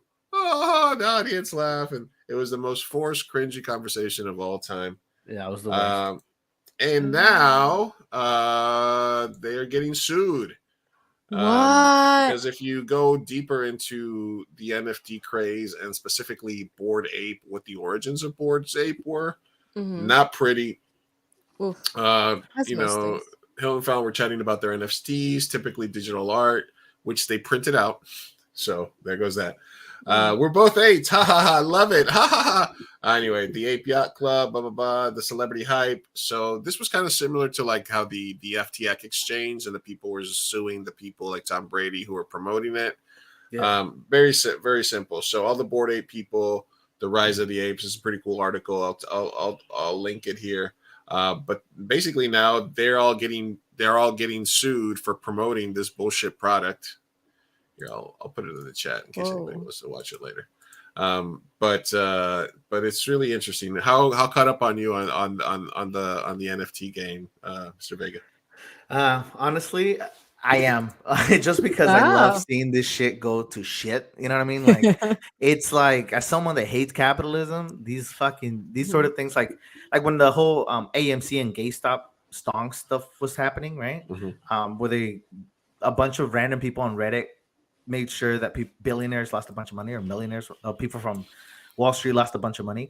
It seemed with this, like, this is the sort of thing that you were like, yeah, this is stupid. Why are they peddling this? And now that they're getting sued, it's like, great. You should be scared to peddle bullshit to your fans. Like, what the hell is Jimmy Fallon doing with crypto? Let alone promoting it so fucking. It's cringy, and I'm kind of glad that they're getting sued, and I hope it goes back to them, to be honest. But I mean, that's just these things were selling for like 150 grand in some cases at their peak, man. And all these people got out. People that believed in it bought them. They kept holding the bag. Yeah. And look, I've talked to people about crypto on my show, and I do believe that there are some applications for NFTs and crypto. But what happened is the market got flooded with people that were using it for scams. Pump and dump schemes, all kinds of shit that was happening. So I just think it was very interesting. And at the moment, I was thinking, okay, this is the end. When they start, I feel similar to what's happening with sporting events and gambling websites. I feel like I'm getting the similar vibes from that when they have to add segments on sports shows and pre-games where they're specifically saying, hey, today my bet of the day is, and they're promoted by like a betting website. I think that's kind of weird right now. Yeah, that's like insider trading bullshit, right? Like, listen, Jimmy Fallon, if he loses $150,000, he'll be fine. He'll do another episode of his show, and he'll be fine. But the problem with these sort of things is that you'll have someone at home seeing this and being like, yo, he's sort of trustworthy. He's mainstream. Maybe I should spend my life savings on crypto, right? Or NFTs or anything like that. And then when all goes to shit, those are the people that are suffering, right? The people that want to dig themselves out of a hole. And listen, get rich quick schemes. A lot of people will make fun of that sort of stuff, but in a moment of desperation, we all wish we could get rich quick, right? When rent's approaching, when you got a payment, when you got all these other things going on, like, man, if I could just win the lottery, right? Like, maybe you won't buy a ticket, maybe you won't buy crypto. You'll just put your head down and keep grinding. But some people, they're just pushed a little more than we are sometimes, and that's the people I'm scared for. That's the people I'm worried about. Not fucking Jimmy Fallon. I don't care if he loses $1 million. Like, it's the working class, like that's who it's affected by all of this sort of stuff. Nobody cares about Jimmy Fallon. Yeah, no. Fuck Jimmy Fallon. Fuck Jimmy Fallon. Right. I don't know. Elon crap this week. So after the Super Bowl, Joe Biden tweeted something out about the Super Bowl, and Elon Musk tweeted out something about the Super Bowl, and Joe Biden's tweet was getting much more exposure. So apparently,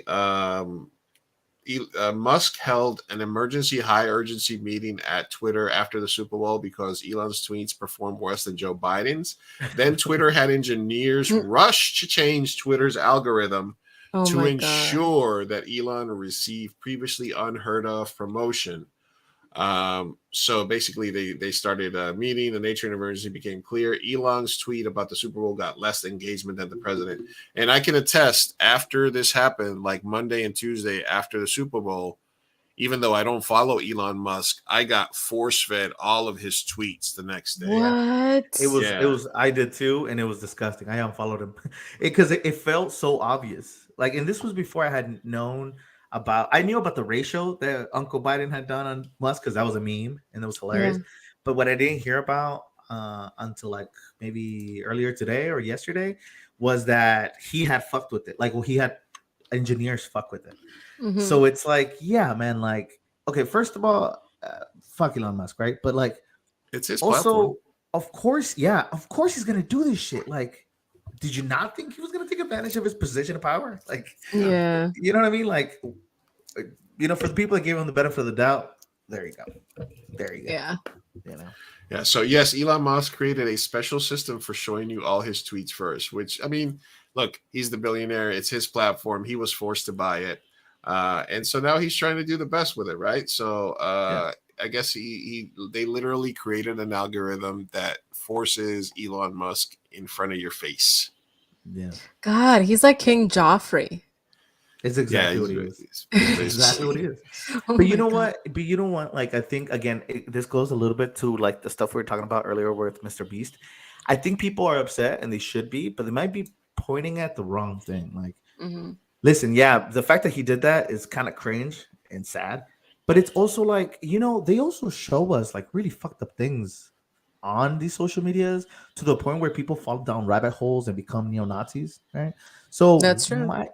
like, why aren't we mad at that? You know, like, because it's the same algorithm. Like, it's just that now it's cringe because Elon used it to his favor, but that same Mhm. algorithm digs people into holes that they can't sometimes get out of and do stupid stuff. So yeah, placing the Yeah. anger in the wrong direction here. Yeah.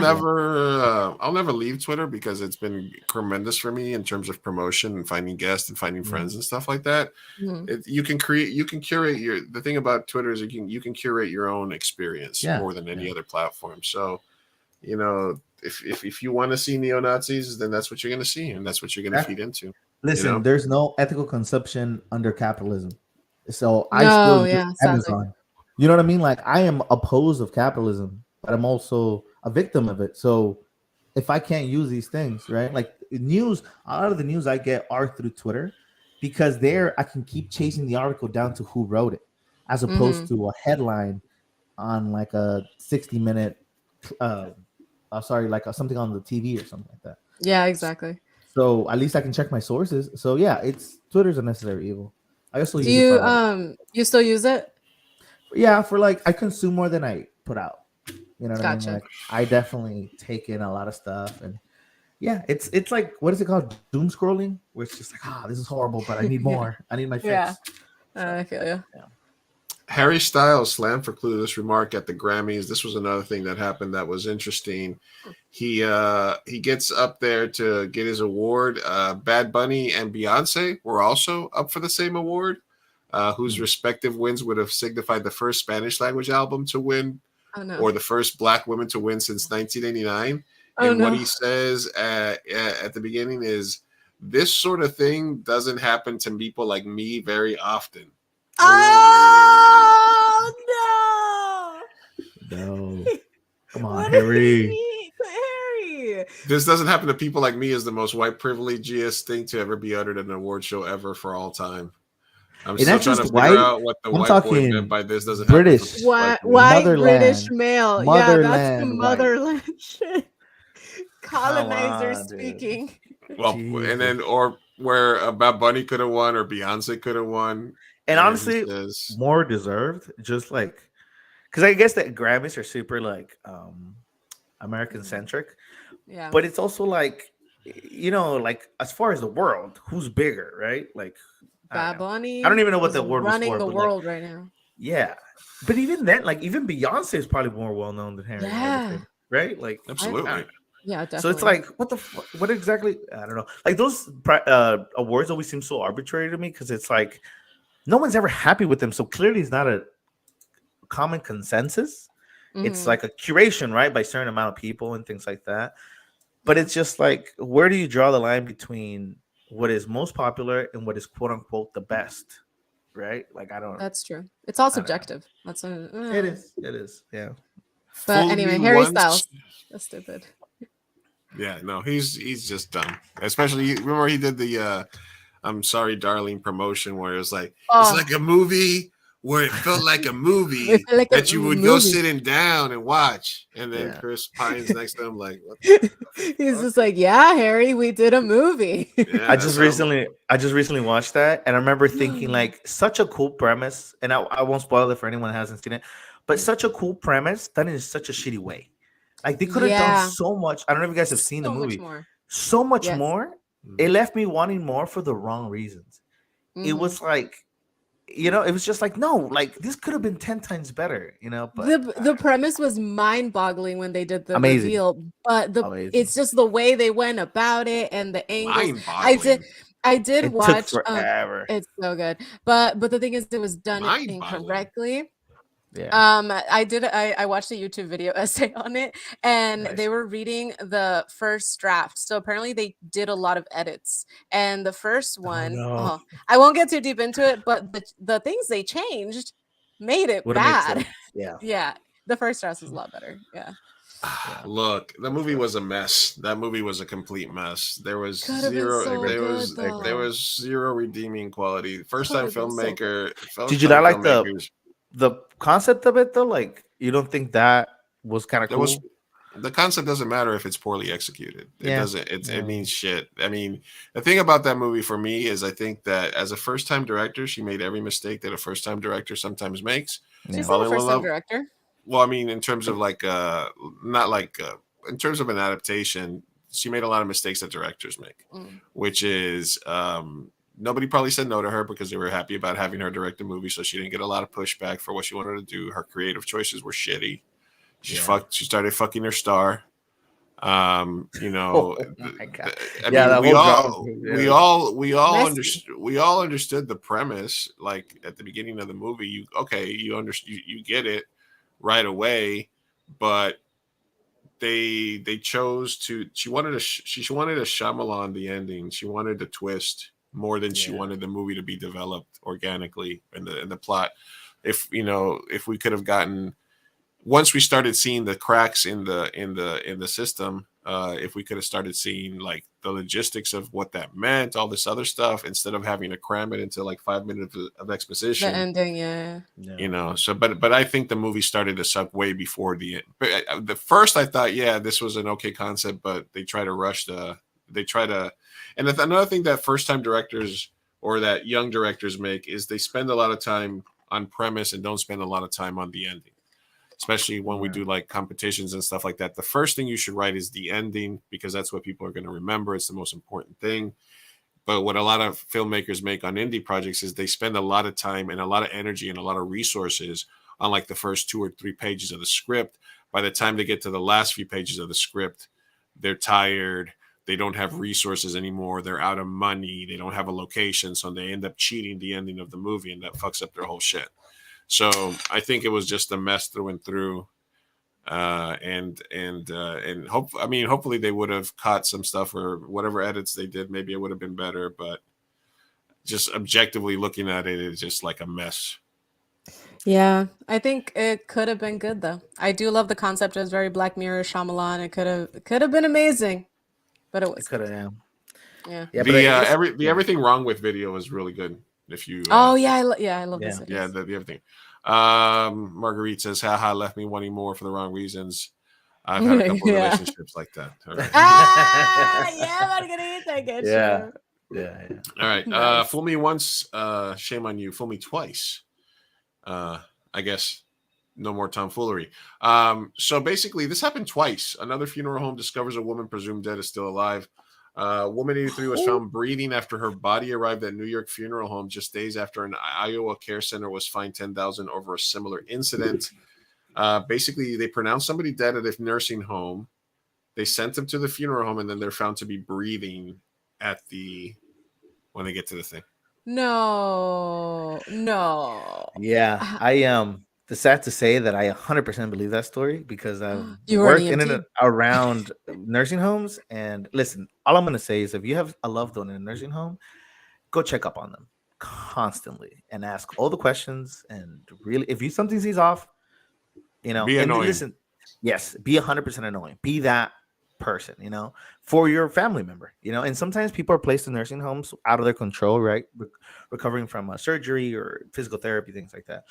But definitely go check on them. And listen, Mhm. I don't think it's necessarily, it's just like it's, how can I say it? I think it doesn't have to do with the nurses. It has to do with how understaffed and under amount of resources they have. It's Mhm. just like, it's like teachers, right? Like, it's not that Yeah. there's that many bad teachers, that they don't have the fucking resources. And that's 100% in nursing homes. And unless you start asking for more, right? If people start asking for more, they'll hire more to fit the demand. But if people ignore their family members and no one goes to check up on them, of course they're gonna just fucking, So yeah, it sucks, but I believe So it you think this was 100%. like an oversight of like an overworked Oversight of employee? of the end of the night, people are trying to go home, and it sounds Yeah. cruel, it sounds horrible. Yes, I know, but it's also a reality, right? Like, just how much you get annoyed of your job, people in healthcare get annoyed of theirs.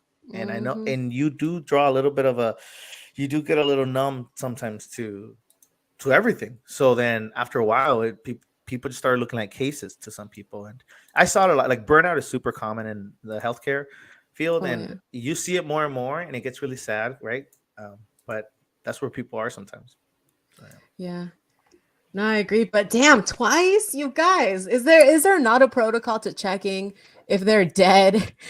I thought it was as easy as like, No, it happened. I'm breathing, saying it happened heartbeat. twice, as in two different places within the same time frame. Okay, so it Not, wasn't the same place. not the Okay, well, same all person. right, Okay. all right. That's Yeah. fair. All right. But But I believe it. I damn. check. Make sure you check.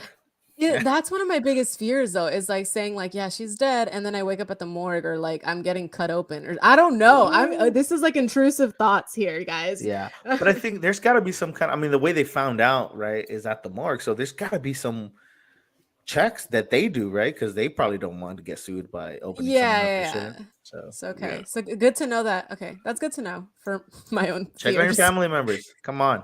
Or the morgue will. Yeah. Seriously. All right, and then let's see what we got here. Also, again, just reminding everybody that at least put a mirror up to their nose to see if it fogs up. Yeah, Exactly. Thank you. That's simple. Yeah. sometimes Yeah. the simple ways are the best. That's simple. San Diego Latino Film Festival passes are on sale Woo-hoo. now, March 9th to the 19th, 2023. The Dirty 30, the 30th, one of the most prestigious Latino film-centric film festivals in the entire world. Incredible artwork on the poster this year. Opening night is March the 9th. You can get film passes for 11 films, VIP pass for just $300. Anybody in and around San Diego, use code MiGenteShow for 15% off. 15% off. Yeah. I think you can get up to 3 things. There's also Sabor Latino. There's parties opening and closing. Sabor Latino is happening. That's going to be beer, food, tequila, different restaurants in around San Diego. You can do tastings. There's going to be free beer, music, etc. We're going to be there. You should too. Come hang out with us. Mi Gente Show is an official media sponsor of the San Diego Latino Film Festival. Use code Mi Gente Show for 15% off. Maximum 3 tickets, I believe you can use that on, or 3 events. So I hope to see everybody. Nos vemos en el cine. What's up, Florida? What's up, Florida man? Thank you for checking. Florida man, soon to be North Carolina man. North Kakalaka. Oh, what? You're moving. And also, Arte Latino, Melody, Arte Latino is happening all throughout the festival. So if you show up at the festival, you are going to see Melody's artwork there and a bunch of other artists' film-inspired artwork. They're taking over several spaces at the festival this year. So you got Arte Latino, Sabor Latino, and then film festivals curated by yours truly in the Comedy Festival. Comedy Showcase is March 17th. And then I do have features that I curated that will be playing all throughout the festival as well. And we're going to have a lot of filmmakers on the podcast leading up to the festival as well. Yes. How we got that out of it. Are you okay? Can you breathe? Yeah, man? you good? Yeah. That was a mouth. All right. You look exhausted. All right. Florida man, Kurt, before you leave Florida, I need you to confirm this for me. Swingers in Florida swap upside down pineapples for color-coded loofahs. And basically, I saw that video. Yes. What? So apparently, if you connect loofahs to the top of your car in Florida, Mm-hmm. that means you're a swinger. And each color loofah represents a different. What you're down for, no? Yeah, it represents a different sexual style. Didn't middle schoolers do this with bracelets in the 90s? Yeah. That's the thing. It's the same people. Yeah, it's the same people. You're right. They grew up. So if you want to soft swap, people who like to do it with others in the room, that's pink. If you want to bisexual, this is for you, Sophia.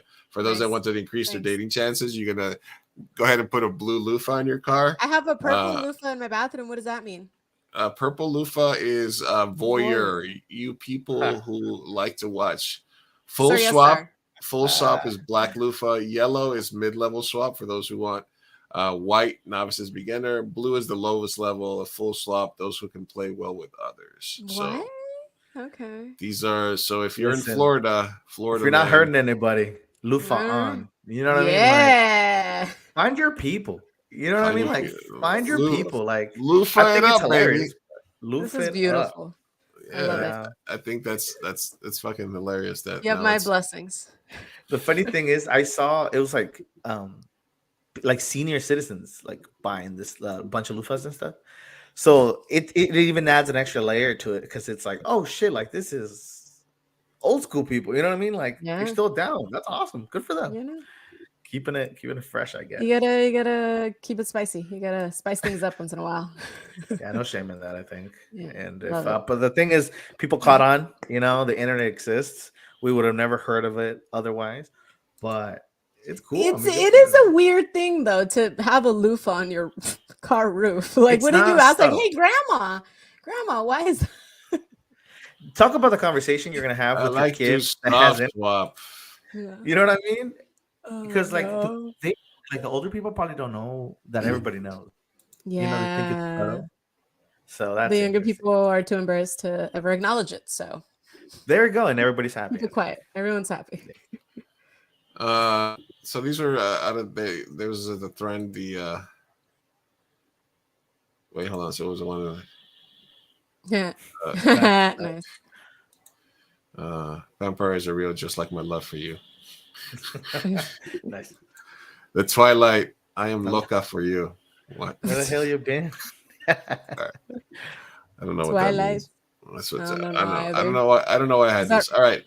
The best thing you can do if you're not rich or famous is funny, or if you're rich and funny, that's good. So Emily Ratajkowski and Eric Andre took some pictures where she was naked in the background on some Valentine's Day shit, and I'm just saying, good for him. Yeah, hell yeah. Who are these people? I'm so sorry. Eric Andre is. I know him. Yeah, and then Emily, she's from the Blurred Lines video. That's where she got famous from. Oh, whoa, they're dating? Good for him. Yeah, good for him. 100%. You know what it is? I think, well, I don't know what it is, but I think he's like a really good comedian. Like, but he's so good that like his shit is borderline absurd, you know? Like he's an artsy comedian. And I think it gives people hope that it's like, oh, I can also have a personality and still date beautiful women. You know? Well, yeah. I mean, listen, all SNL men date like the hottest women in the world and then marry them. Colin Jost is married to Scarlett Johansson. Are you kidding me? Okay, but he also kind of carita, like he's not. You know what I mean? No. Oh, well, you're right. But and Jason Sudeikis with Olivia Wilde, not anymore. R.I.P. Yeah. Who else? It's like all of them. They all. I mean, what a better example than Roger Rabbit, right? He had. He makes me laugh. Yeah, he makes everybody laugh. Short guy, short king, just like myself. But he's, you know, just got a hell of a date. So yeah, Funny it's guys just are where it's at. funny Listen. guys. Listen, I'll say the same thing Artie Lang said in one of his movies where there's like, hey, they're like, it's like you're funny, and he said, yeah, you know who I feel sorry for? Serious fat guys. They never get laid. Yeah. Yeah. Serious There fat you go. guys never get laid. So Yeah. you gotta be funny if you're gonna do something, right? Yeah. Yeah, it's true. 100%. Just develop a personality, I would say. Like, Yeah, just have a you know what I personality. mean? Oh, I yeah. think people get hung up on like looks, and of course, it's like kind of a cheat code, right? It's an easier way in. But once you're in, you still gotta make it last, right? Like if you're only good Mhm. looking, but you're boring as hell, like you're not gonna be there very long. Exactly. So But how develop a good looking personality. somebody is, somebody's tired of fucking them because they're boring. Marguerite Exactly. said Pete Davidson. Yep. That man is dangerous to society. He is a problem. Yeah, he's everywhere. he's, too. he's taking everyone's women. All right. I mean- I love it. Democrats reshuffle primaries to stress diversity over tradition. Now, this is what happened. So this is obviously anti-Bernie propaganda because remember how they did Bernie last year dirty Yeah. when all of them switched sides before South Carolina, which Biden was going to win anyway because Biden carries a lot of the black vote. But now they're making it official for 2024. They're reordering the primaries. So the primary, this is totally setting it up for Biden, is what I'm thinking, because they're moving up South Carolina, which is where he's he'll be a super favorite, right? Because he was Obama's homie, and they're not doing the traditional like Iowa, etc. caucuses early on. So the Republicans are still going to make the white folks front and center at the beginning. But the Democrats are going to the South. And it's also a state that's always going to be Republican. It's mostly going to be red, which is strange. But it's important for a certain type of Democrat to get off to a good start. Do you agree, Sophia, that's what they're doing this? I mean, yeah, it seems like it. I honestly haven't been too tuned in on like the primaries, which I probably should. But not surprising. I feel like I don't know. I'm fatigued. I am fatigued You haven't even gotten currently started. How are you fatigued? because I stay tuned all year and I'm tired. It's just hard. So I feel like there's not even going to be any actual viable candidates. I'm going to vote blue, sadly, and whoever it is that they decide to prop on us. Side vote. Yeah, so I'm just kind of like, I'll side vote. And after seeing how close Bernie got, so close, and then So last minute everyone was able to rally against him, it was just it was deflating. Like I'm just kind of like, well, if that didn't happen, then I don't fucking know. AOC, do some, I don't know. So I'm just kind of like deflated, honestly. I'm just like, all right, we'll see. I'm gonna try my best, but yeah. Whatever. Do you think that even as much as Republicans would want to hate AOC as much as they hated Hillary, that they would want to bang her so hard that they would probably still support her? Like they couldn't hate, they could never hate her as much as Hillary because secretly they all want her. You know? Exactly. Yes. Right? That's why it's all true. incels that fucking hate on What's her. up, Karina? Bernie is the realness. Yes. A nice profile picture there on your YouTube channel there, Miss Karina. Did you make them bigger, the profile pictures? Yeah, this is because it Circle? has yeah. I don't know. I don't know what's coming up. Maybe it's because we're on a different style. And then yeah, it's a different style. And then I see the @ is under your name. I'm like, that's different too. Well, when you signed in, you could have done that because now I saw that, but I didn't fiddle with it because I was you like, can I don't do know what that is. You can do a headline now, so you can do your name and then an @ or a website. Yeah, come on, StreamYard. Shout out StreamYard, always innovating. Yeah, I am very impressed, by the way, by you guys' whole setup, especially being part of it. I mean, clearly you got it down and to scale. I will say that. Seems like you're pressing a lot of buttons, but it is so intuitive and it's really cool. So yeah, it's always cool to find different ways to like the free version. To The do, free version you know what I works. mean? If you can record stuff offline and you can stream to one place through the free version. We have the basic plan, so it helps us do some stuff, but we can't do like 1080p or anything. But usually it's not better to stream. No, but this is good, man. This is fun. It's it just gives you a lot to think about. You know, every time you find something, you're like, huh, that's cool. You know. Yeah. I got hit in the head by a million times. There's a thing called The Empire Strips Back, a burlesque parody in San Diego. Have you seen this? Have you heard about this? Their marketing budget is insane because I got bombarded by this all over the place. Like Clearly, this is a male thing algorithm because I have not seen it once. What is a burlesque? So, and I want to see it. What the That's hell? what I'm This saying, is no. this is sexist. They're going against the wrong crowd. I would pay for this.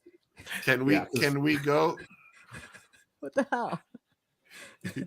Can we go to this show, Sophia? I'm down. Well, yeah, when are you free? Let's go. Let's go. I don't I know. love burlesque. Let's pick a day. I'm not Parody? gonna put my credit card in. Yeah, it's Yeah, the Empire. The Empire Strikes Back, Strips Back. It's a burlesque show. I saw a couple of people that went to it, and I was like, man, I get it. I guess I hit their advertising as well. All right, let's see what else we got. Let's see. For soccer mom news, I guess this is the hot new ride for soccer moms. Hey, mamas, let's talk about the memorable features on the Rezvani. What is that? Vengeance.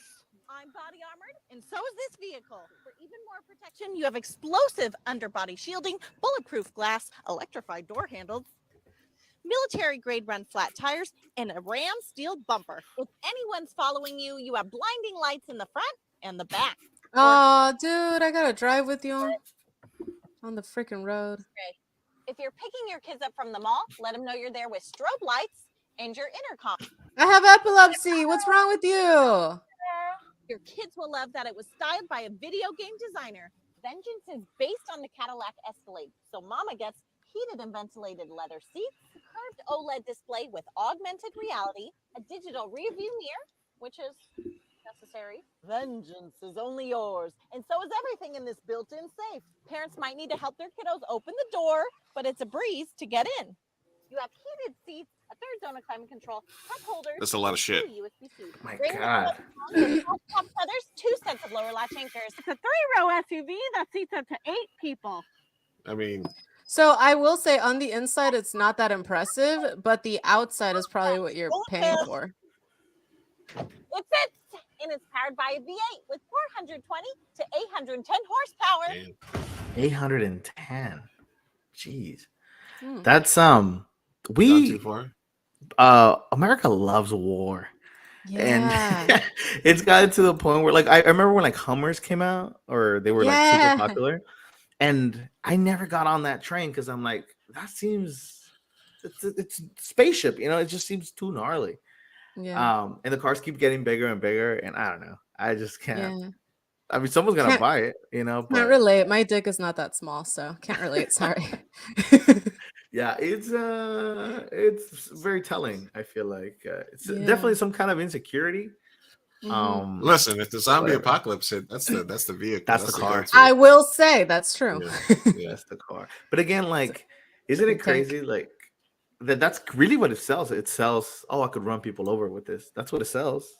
You know? That's what's scary is like I could pepper spray people. I have strobe lights. I'm like, hello. What if I get you mad one day? Like, are you gonna fucking pepper spray me and maybe cause a seizure? Like, I don't think that's like for soccer moms. Maybe like cartel moms or like terrorist moms or something like Yeah. that. Like, that's more like, exactly. you know what I'm talking about? Like, that's different. That's mobster wives. mobster moms, you know.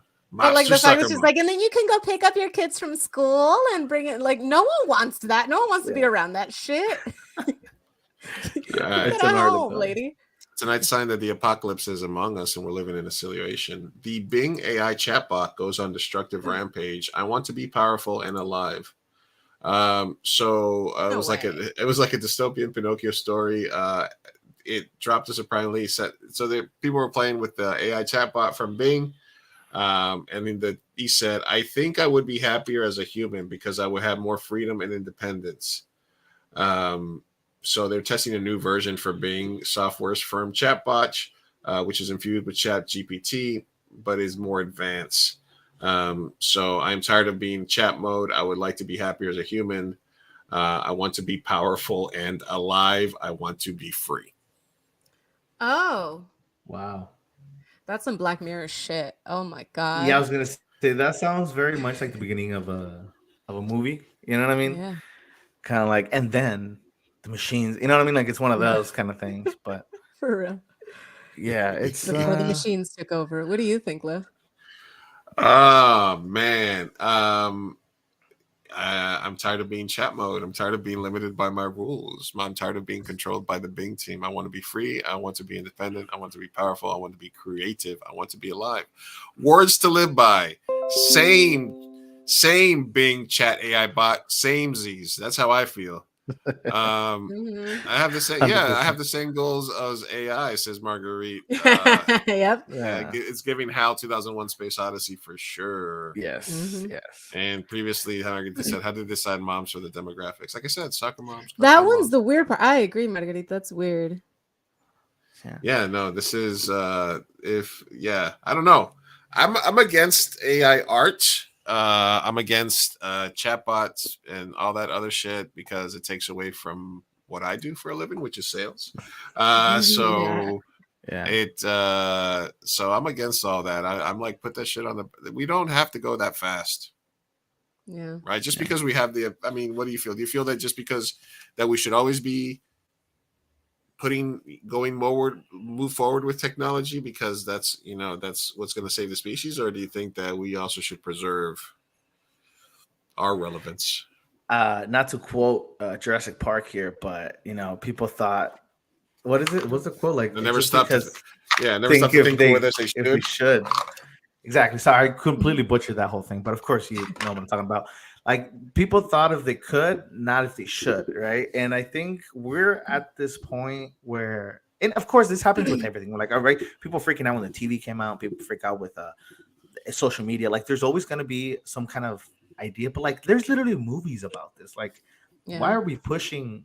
Why are we keep pushing it? And is it necessary? Like, is that where we want to head? And like you mentioned, like Chat GPT and stuff like that, like the art stuff. And I know they were writing scripts with this AI and they were writing songs with it and stuff like that. Mm-hmm. And it's like, listen, it's a learning algorithm, right? Like, so it's basing everything off of what already exists. Mhm. And we have produced so much stuff. So part of me says, like, oh, it's just regurgitating. It's pattern recognition. It's just regurgitating shit back to us. It can't think for itself. But why do we want to find out if it can't? Like, why? Keep pushing it. There's so many other things to explore. Cancer hasn't been, hasn't been solved. Like, can we just get healthcare? Can we just get healthcare? Can Like, we just get healthcare? Exactly. It gives me like, why are we going to outside planets? Why are we putting in so much money to do all that? Like, whatever. When we just need healthcare, we just need dental care. We need good infrastructure. Or what? We're Like, killing the doesn't earth. Texas shut down every winter? Like, can we focus on some infrastructure? Like, is this There's a necessary? pothole by my house. Can we fix that? Yeah, exactly. And it's just like we have so many brilliant minds everywhere, but unfortunately, we are what's it called? We are considered as part of our productivity, right? Like our value is connected to our productivity. And people want to make more money. And where do developers make money? They make money in these fucking places, right? So it's hard. It's hard to ask for people to focus on other things when it doesn't pay. So it sucks. Yeah. It really sucks. Yeah, I'm against all of it. But I do understand the necessity of moving forward. Or else we're never going to get off this planet, right? Yeah, and we also gotta get the hell out. Also, a lot of stuff that I've been seeing recently that I and listen, we always get a little. What do I do at the end of the day when I get philosophical with you? Like I said, we're floating through space on this, rock, held to it by magic, through an infinite space, and everything around us is moving and expanding, and we could be about to run into a universe that's right next to us that's also expanding, or we could be hit by one of the billions of rocks that is coming towards us. And there's evidence all over the world that we've been hit by rocks, gigantic rocks before. And there's technology that dates back multiple rock hits. So we've tried this before. Yeah. We've evolved as a society to a certain point and then got smacked in the head and had to go back down to zero or part of the way back. I don't know if we've been this far forward yet. So it's just a matter of whether we'll destroy ourselves or whether the universe will destroy it for us. No one's getting out alive. Well, listen. Hug the ones you love, make some art, have some fun, do something good in the world. Climate change is a thing. We're all gonna die. So yeah, it's all right. Don't worry about it. Don't take we have less than 20 years. So Don't take it so seriously. Water wars are gonna happen. I always go back to this for my preferred AI situation. This is the person that forced an AI to watch a bunch of commercials and then write its own Olive Garden commercial. Oh, whoa. Olive Garden, interior Olive Garden restaurant. A group of friends laughs at the dinner table. A waitress comes to deliver what could be considered food. Waitress, pasta nachos for you. We see the pasta nachos. They are warm and heated. Friend What? one, the menu is here. Waitress, lasagna wings with extra Italy. I love that.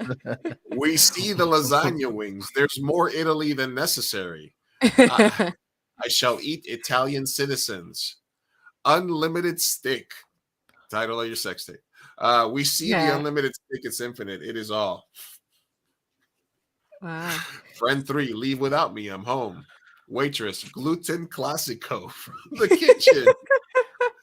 We see the gluten classico. We believe the gracious that it is from the kitchen. We have no reason not to believe.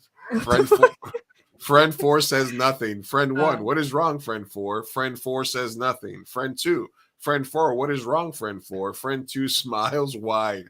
Her mouth is full of secret soup. What? Announcer, wet voice, Olive Garden. When you're here, you're here. You're here. It's giving me Tommy Wiseau very much the room Oh my kind God, of the room. structure. You know what I mean? Like that's what I'm getting. But also like in a horror, that ending got very like I could just imagine like assume into friend 4, like you know, says nothing. As far as fearing that AI is gonna take our job, Lou, I think in script writing we're good. We're good. We're still good. We're good for a while. Yeah. Yes. All right, we got a couple more things and then we'll get out of your way here. This one's just catching. This is just catching up with Sophia. Sophia's favorite. Sophia's favorite. He's setting me up for something. What is it? Sophia's celebrity. The one that all couples will be. The one that all gay couples will be judged upon forever and ever. Who? Judge. The models. The model ladies. Un concurso no. Are they still together? Okay, good. Yeah, they made a Fenty ad. Y fue que empezó la conexión y fuimos They're so hot. memorables, aunque éramos competencia. Sí. What were they competing for? They were like Miss Universe. I don't fucking know. There was Miss Universe or Miss World. One of them is from Puerto Rico, and the other one's the Miss Argentina. Argentina, yeah. And then they fell in love and got married, and they're like the cutest lesbian couple ever because they're so hot and They're gay. peak lesbianism. Peak lesbianism. Wow, that's Good for gonna them. be that's like modern day like Brad and Angelina Jolie kind of stuff. Yeah, right? Where it's like they really peak, do feel like that. But They're even just hot, but hotter. peak and even everybody's hotter. in- They're just Oh no, of they're course, too yeah. hot. Like Fenty how hot. They're Fenty hot. Fenty they're hot, so yeah. hot. Like it Fenty. hurts. Fenty. Good for them. It is Wow, that's Brangelina. gotta You're right. be- They're the lesbian Brangelina. You're right. Yeah. It's just wow. Mariana Varela of Argentina and Fabiola Valentin of Puerto Rico. I should follow them on Instagram. I need to keep up with them. you know, Keeping you up should- with the Varela. You see what the next commercial is gonna be. Mariana Varela. Yeah, he's actually reading Mariana. Yeah, I need to watch Fabiola, that. You know and what's- Fabiola Valentin. Thank you. What's thank you. crazy is that like they were able to do something that couples. So in you're the saying past if were I never able to hit do. this button, it'll follow them and I'll get to see their posts and stuff? Is that Pretty what much. happens? Is Wait, that say what that happens? again. Say that again, Vega. Oh, I was gonna say like I feel like Angelina and like Brad and all those other couples, they never really got to capitalize on like. No, because there was no social media. Right, and like the whole brand thing wasn't a thing for like yourself. Yeah. What as disgusting as it may be, like it wasn't a thing, right? So like, I feel like they're a new wave of this like power couples that are capitalizing on it. Like where you got like Yeah. Harry's, what's his name, the Prince and Meghan Markle. Meghan Markle, yeah. They came get to to the US independently. kind of with nothing, and they're capitalizing on the fact that they're a couple and who they are, and they're just, you know what I mean, like They're famous for being famous. exactly, yeah, that's what I'm saying. Like, and But then they get that's to a- independently capitalize it as opposed it's always to been a before. thing, but now it's just a picture away for a sponsored post that's gonna pay $1,000 or what $1 million, whatever. So it's crazy, but Yeah. a little apocalypse. It's crazy how much I love it. It's crazy how much power social media gives the person to like. Oh, did I freeze? Hello? Oh, you're there. Oh, okay. Did he freeze? I think he froze. I Somebody think he froze. froze for a second. Yeah, Dave froze. I was just he'll be back. But I was just saying that it's crazy how much agency and power having a social media has, because it gives you a voice, right? But also, like, that's something that we didn't have before, and I think the downside is it comes with a lot of anxiety and pressures and blah blah blah, mental health. So positives and negatives, but I do like the idea that we get to independently capitalize on whatever content we make. You know, that's not something that we used to have back in the 90s, early 2000s. Yeah, absolutely. No, I understand what you're talking about. Let's see if we can get David back on here for a second as we're. It's probably his Wi-Fi. It happens, Sophia. It happens, especially to me. Do we have any anonymous ways? Yeah, I was pulling that up right now. We do have a Cool. couple of we have anonymous ways. Let's see if we can get David's doing pretty good for a first timer on the show. Yeah, he's great. He's hanging around in there. Let's see if we can get him back connected. We're live on a Thursday with David Vega from the South of 8 podcast, which is a local San Diego podcast. We invited us on our podcast. We invited him on ours, and he was cool enough to come stream with us tonight. We are wrapping up. We're going to be at the festival all month, next month, a bunch of days. Use Mi Gente show. If you're buying tickets, Karina, Marguerite, Melody doesn't need tickets because she's doing arte. Kurt, fly out before you fly to North Carolina so you can come hang out with us. And it's going to be an exciting time for the show, right? You're going to be promoting the Coming Out for Love. Possibly. Yeah, I mean, we'll see. Oh, I have some updates about it once we're off air. Oh, off air. Off air updates. Yeah. Off air. But yes, we will be promoting Coming Out for Love. Where are you going to be able to watch that?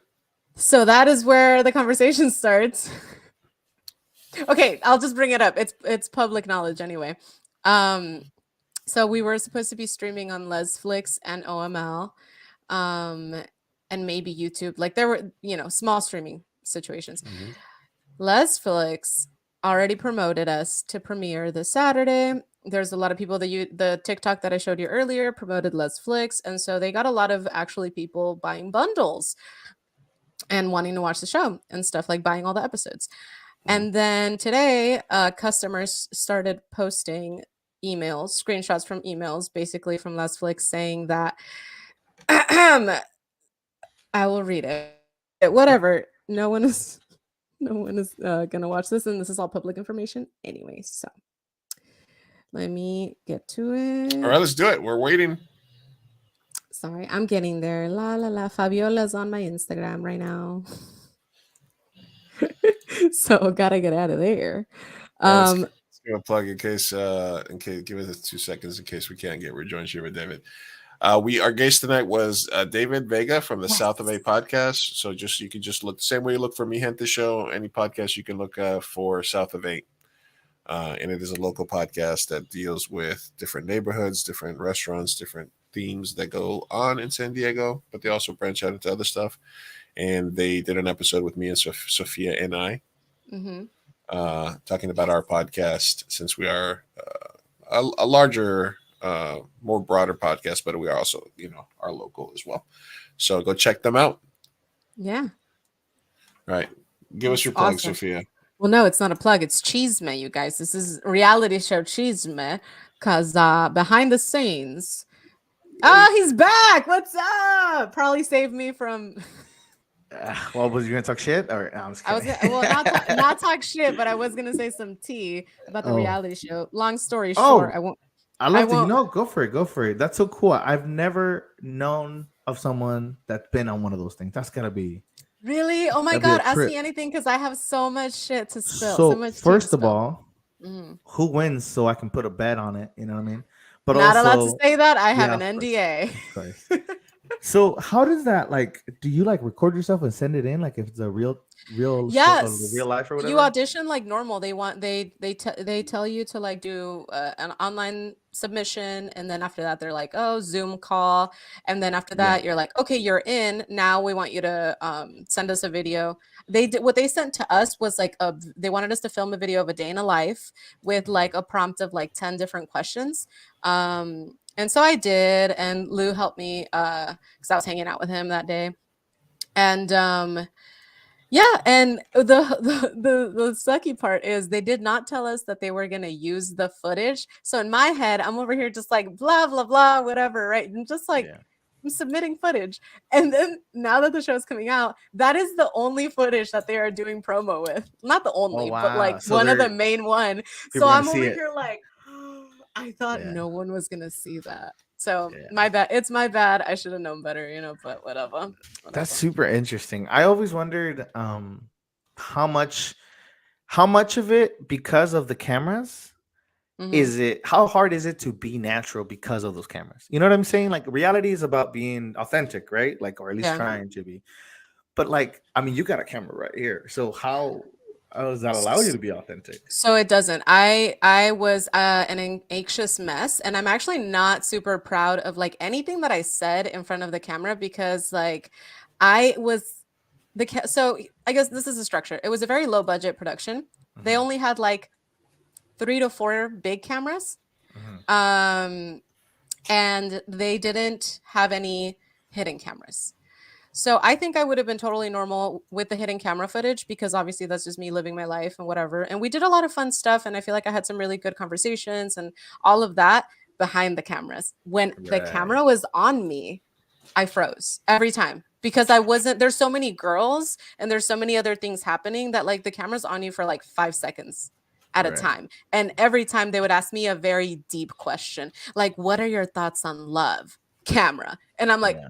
uh, and I forget words.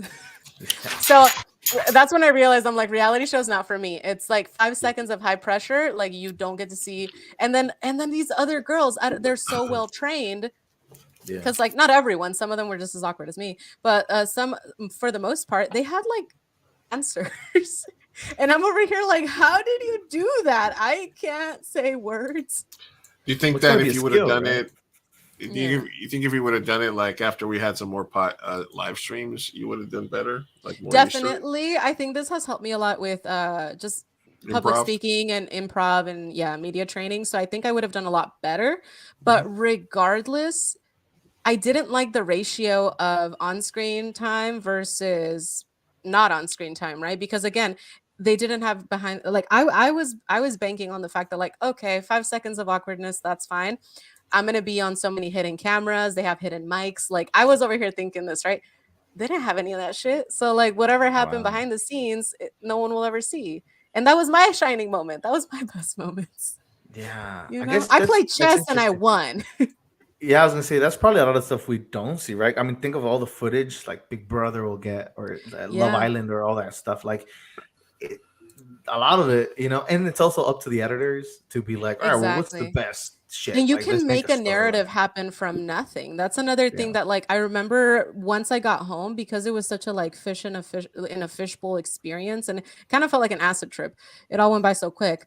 And it was such a weird experience that when I got home and I started watching reality shows, I had like full doubt in the editing and just like full respect for the people there because I'm Yeah, you like, saw the I sausage being made. yeah, I saw the sausage being made and I was Yeah. like, I was like, oh, they clipped that. Oh, they took the camera away. Like that's not on their face saying it. So they Yeah. definitely clipped it from a different clip and put it in. And I was just like, yeah. So That's a rough. lot of that, a lot of that. But we'll see. I mean, I trust them to make a good show and I can't help what happened. I was on camera for, the few seconds at a time. And so whatever, I'm an awkward mess. But you know what? It's fine. It's Is Well, fine. is it good is for it though? experience. It's fine. I couldn't think of a more rounding Mm. promotion for Coming Up for Love on Lesflix or wherever you get your No, lesbian not porno. anymore. So that's what I was talking about. Oh, sorry. Undetermined until even it What you premieres on said- Saturday, but undetermined. They're having They're distribution gonna have a YouTube issues. channel though, right? I think so. Yeah, coming out for All right. love.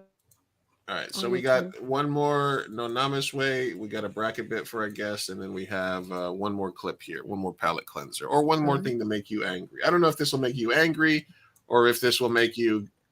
One more topic. Here's a video that went viral this week. This is a high school. Mm-hmm. This is a TikTok video of a high school. Tell me when you start to get mad.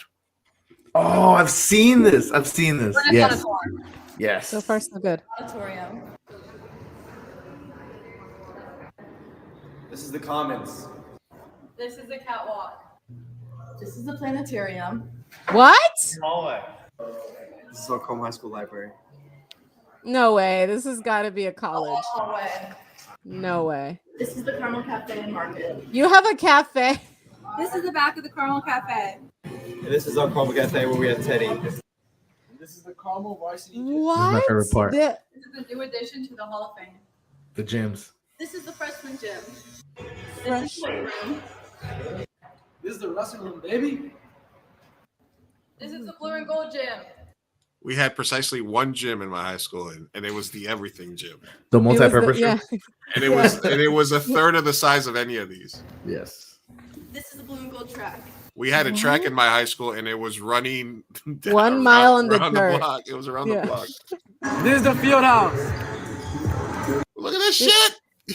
Look at the size of that thing. Does this school house like celebrities' kids? Is this a private school? Part of our wall of success. This is our natatorium. Look at that This is the pool. hallway of fame. Not even my college had this. Three-story freshman center. What? This is our live radio.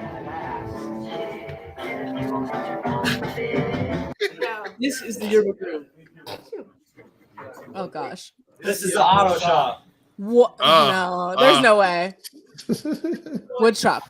This is wood shop? You build houses? This is the bookstore.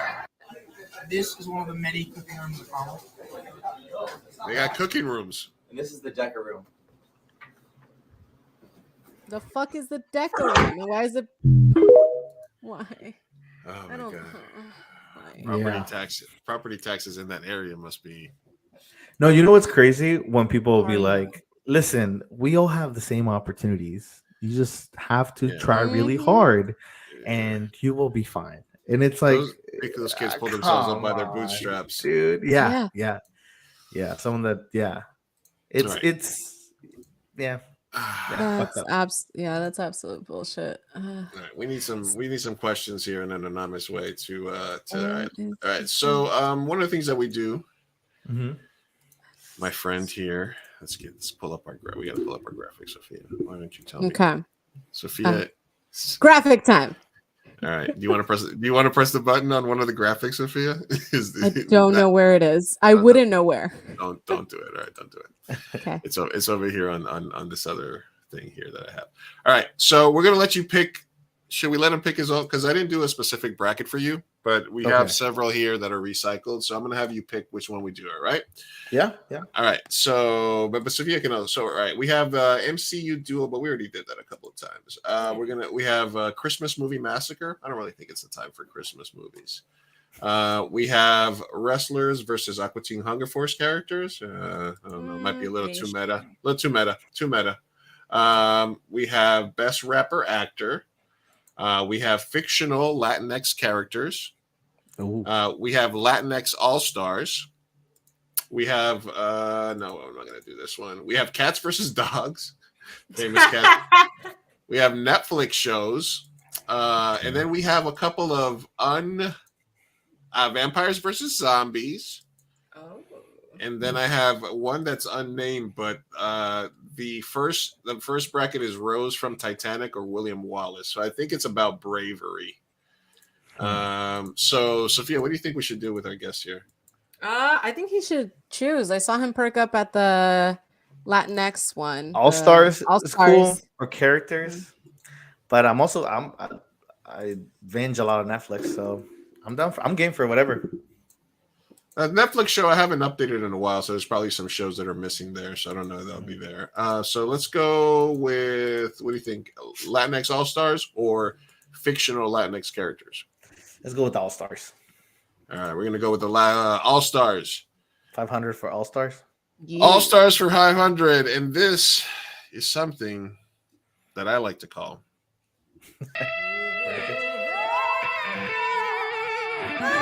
All right, boys and girls, you know what that sound means. It's time for bracket bid.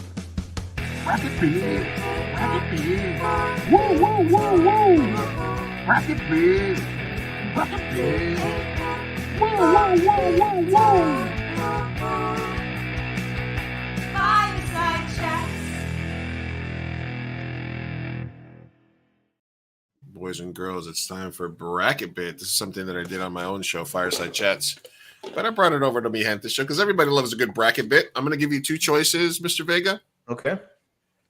You tell me which moves on. The bracket is mine for to create, you to solve. You can use whatever methodology you want. Which one of these two Latinx All-Stars is your favorite? Which one means the most to you? Which one you'd rather meet in person? Is there a winner? Like, could I win this game? Is what I'm saying. We're all winners. We're all winners. Okay. You just got to get suffer. We all win. We always get together. This is created to cause maximum pain. So what I'm going to do is just give you two, and you choose which one moves on to the next round. Yes, but all that I ask you is that you try to keep the same methodology throughout the entire process. Right. Okay. I always give the example as we did a DC character bracket bit with a friend of mine that's super into the DC universe, and the only way she could wrap her mind around it was that they were having to fight to the death, and they were controlled by an evil genius that was controlling their mind. And that way she could, that was Crystal. She did one of the best bracket bits of all time. All right, but let's get started. This is going to be Latinx All Stars. All righty. All right, we got J-Lo or Guillermo Diaz. That's hard. J-Lo, man. Selena. I'm gonna go off of impact on my life. Let's go with that. Right. That's gonna be my bracket. So all right, we got here. Melissa Fumero, Brooklyn Nine-Nine. Right. Damian Bashir. Who's Damian Bashir? I'm blanking on. He's an actor. The last thing I saw him with was Let the Right Ones In, the Showtime show. He was in he's an actor. Okay. I'm gonna go with Fumero because Brooklyn Nine-Nine was pretty good. All right, we got Ana de Armas, my favorite, or Cesar Romero, the original Joker. De Armas, I think. Yeah, we'll go with that one. Rosario Dawson or Freddie Prinze? Freddie Prinze? Let's see. He's Latino? Yeah. Freddie Prinze Jr.? Freddie Prinze Jr. Freddie Prinze was a big Latin star like in the 70s and 80s. I didn't know. Yeah, let's go with Dawson. Rosario? All right. Yeah. Hell yeah. We got Eva Mendes or Benicio del Toro. Del Toro. Yeah. Yeah. All right. We have America Ferrera, Ugly Betty, or John Leguizamo. I was gonna say Ugly Betty for sure.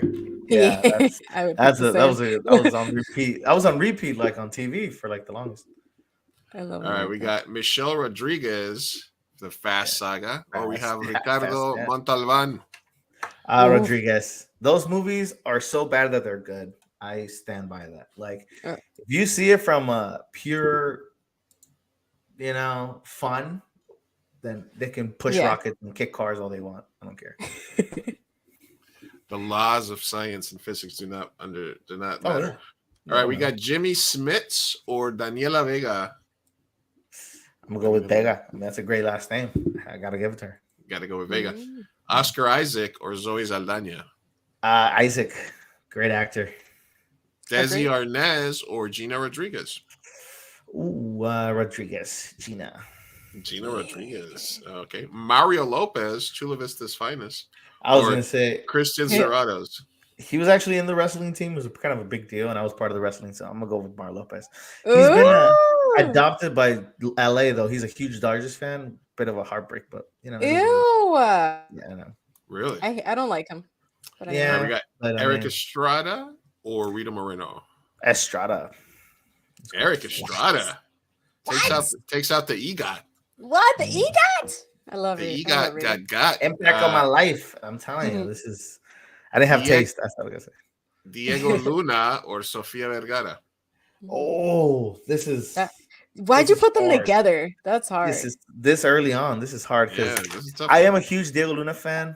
I love his movies, but I also like a show that he recently wrote. It's on Netflix. It's in Spanish. It's pretty good based on Ciudad de Mexico. I'm gonna go with Diego Luna, but it's a hard one. Sofia Vergara, she's great. She's awesome. Also, I love that she like is known for her accent, but not in a bad way. It's kind of like in a it's just her. It's just Sofia Vergara, you know. That's what she is. She's badass. Edward James Olmos or Stephanie Beatriz. Almost great movies, great actor. Anthony Quinn or Anya Taylor-Joy. I just recently found out that she's Argentinian. Yeah. I thought she looks hella white, but I guess Argentinian, right? But I'm gonna go with Taylor-Joy. That Queen's Gambit was pretty good. Mm-hmm. Our favorite Vanilla Beaner moves on. Dude, this is messed up, man. This is round one still. Danny Trejo or the woman he's got tattooed on his chest, Salma Hayek. Oh man, Salma Hayek was my first crush. So we're gonna go with Salma Hayek. She the queen. She the queen. No, of course. She's All the right, we best. got Salma and Anya. Salma. Please. Easy. Diego Luna or Edward James Olmos. Luna. Takes out Yeah, the it's a veterano. hard one, but it's a good one. And that's messed up because now those are together. But all right. Mario Lopez or Eric Estrada. Estrada. Chula Vista's finest goes away. Oscar Isaac or Gina Rodriguez. Isaac. Michelle Rodriguez or Daniel Vega. Daniela Rodriguez. Vega. Yeah. Benicio del Toro or America Ferrera. Ferrera. Ugly Betty. Oh, you love her. She was great. I mean, it's It one was of those, amazing. You just grow up with this. It's like you see it so much, you know. And then you can't go wrong. I- Super Bowl. Rosario Yeah, Dawson or Ana de Armas. De Armas. There you go. And J-Lo or J-Lo. Melissa Fumero. Selena. Anything for Selena. Yeah. All right. I cannot follow you any further with J-Lo. Ana de Armas is still her for me. But Yeah. J-Lo or Anna. He has I know what you mean, and I feel like, but longevity of life, J-Lo was there, man. J-Lo was J-Lo. J-Lo was J-Lo's there. she's got money too. Yeah. America or I'm treating it like if it was an F Mary kill situation. Oh my Yeah, I know, gosh. right? America Maybe Ferrera, America or Michelle? Michelle, I think. Michelle Rodriguez. Next ones are gonna be kind of hard. Oscar Isaac or Eric Estrada? Isaac. I'll go with Isaac. Which is your favorite Oscar Isaac movie? That's well, I know his shows. I know, isn't he, unless I'm completely blanking out, but isn't he on that Marvel show where he's a white Moonlight or whatever. Moon Knight? Moon Yeah, I Knight. forget the name because I binged it like literally in 2 days. Yeah. But he's in that and Star it's a good Wars. show. Star Wars, yeah.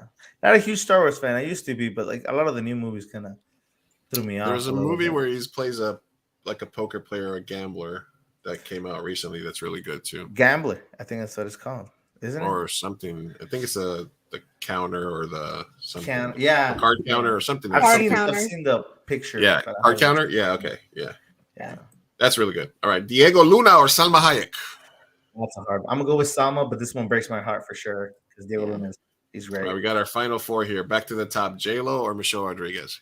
I'm gonna go with J-Lo and Salma.